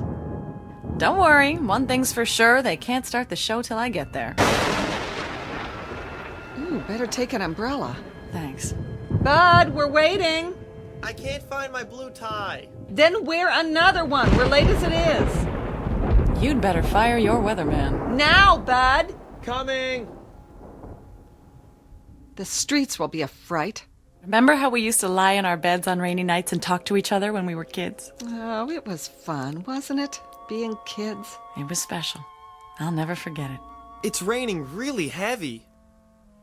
Well, we'll just have to brave it. I have an audience waiting. Oh, we need raincoats. They're in the hall closet. You wear one. I'm going in style. That fur will get all ruined. Don't worry about me. Help me on with it, will you? Your ring looks really pretty. Thank you, Bud.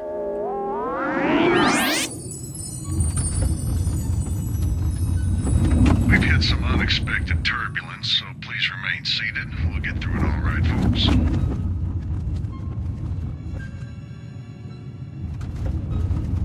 Getting kind of rough. Don't worry, Cece. It was meant to be. You aren't scared at all, are you? Why should I be? Can't live forever, you know. It's like when I'm in my dressing room and there's a call to come to the set. I know what's waiting for me. I know there's nothing I can do to put it off any longer. Sometimes I'm not even sure if I know my lines, but the show must go on.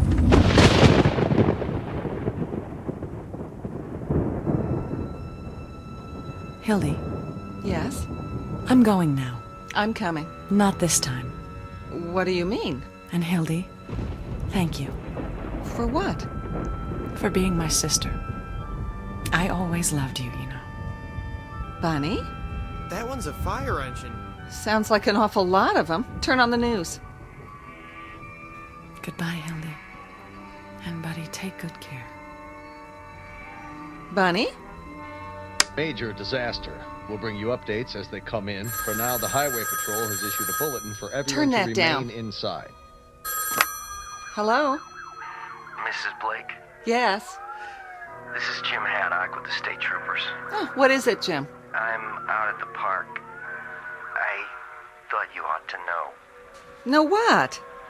Bud, where's Bunny? I don't know. It's terrible. I've never seen anything like it. Like what? Jim, will you please tell me what it is you're talking about?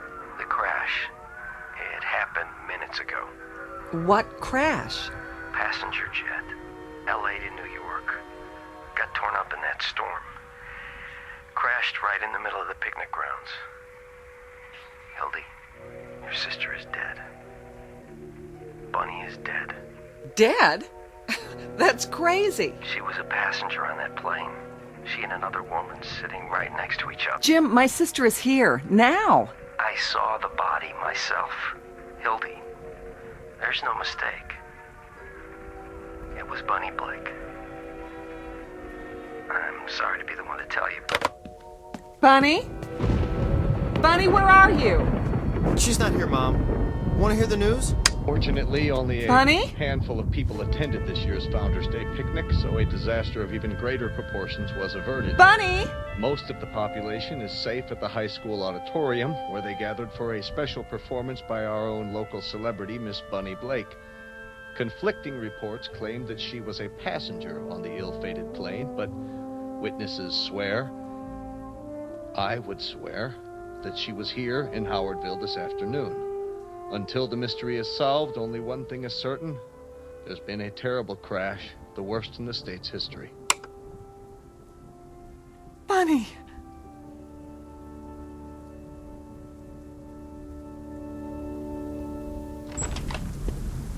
Mom! That ring you gave her. I got it. She dropped it on the porch. Mom?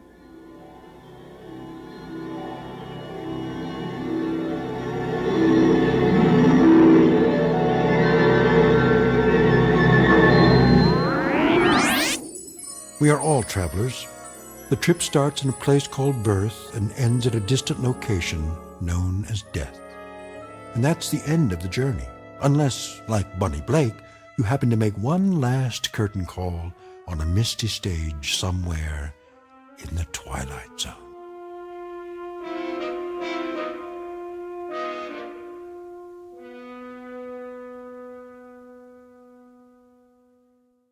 We'll return to the Twilight Zone in just a moment. You are about to enter another dimension, a dimension not only of sight and sound, but of mind, a journey into a wondrous land of imagination. Next stop, the Twilight Zone. Hi, this is Stacy Keach. I'd like to take a moment to tell you about our Twilight Zone website at twilightzoneradio.com. At twilightzoneradio.com, you'll find the latest information on these Twilight Zone radio dramas, including behind-the-scenes photographs, plus the newest product releases, trivia contests, ways to contact us, other Twilight Zone-related info and merchandise, plus links to other fascinating websites. So make your next stop twilightzoneradio.com. Visit twilightzoneradio.com to purchase these Twilight Zone radio dramas on cassette and CD, or call toll-free 1-866-989-ZONE. That's 1-866-989-9663.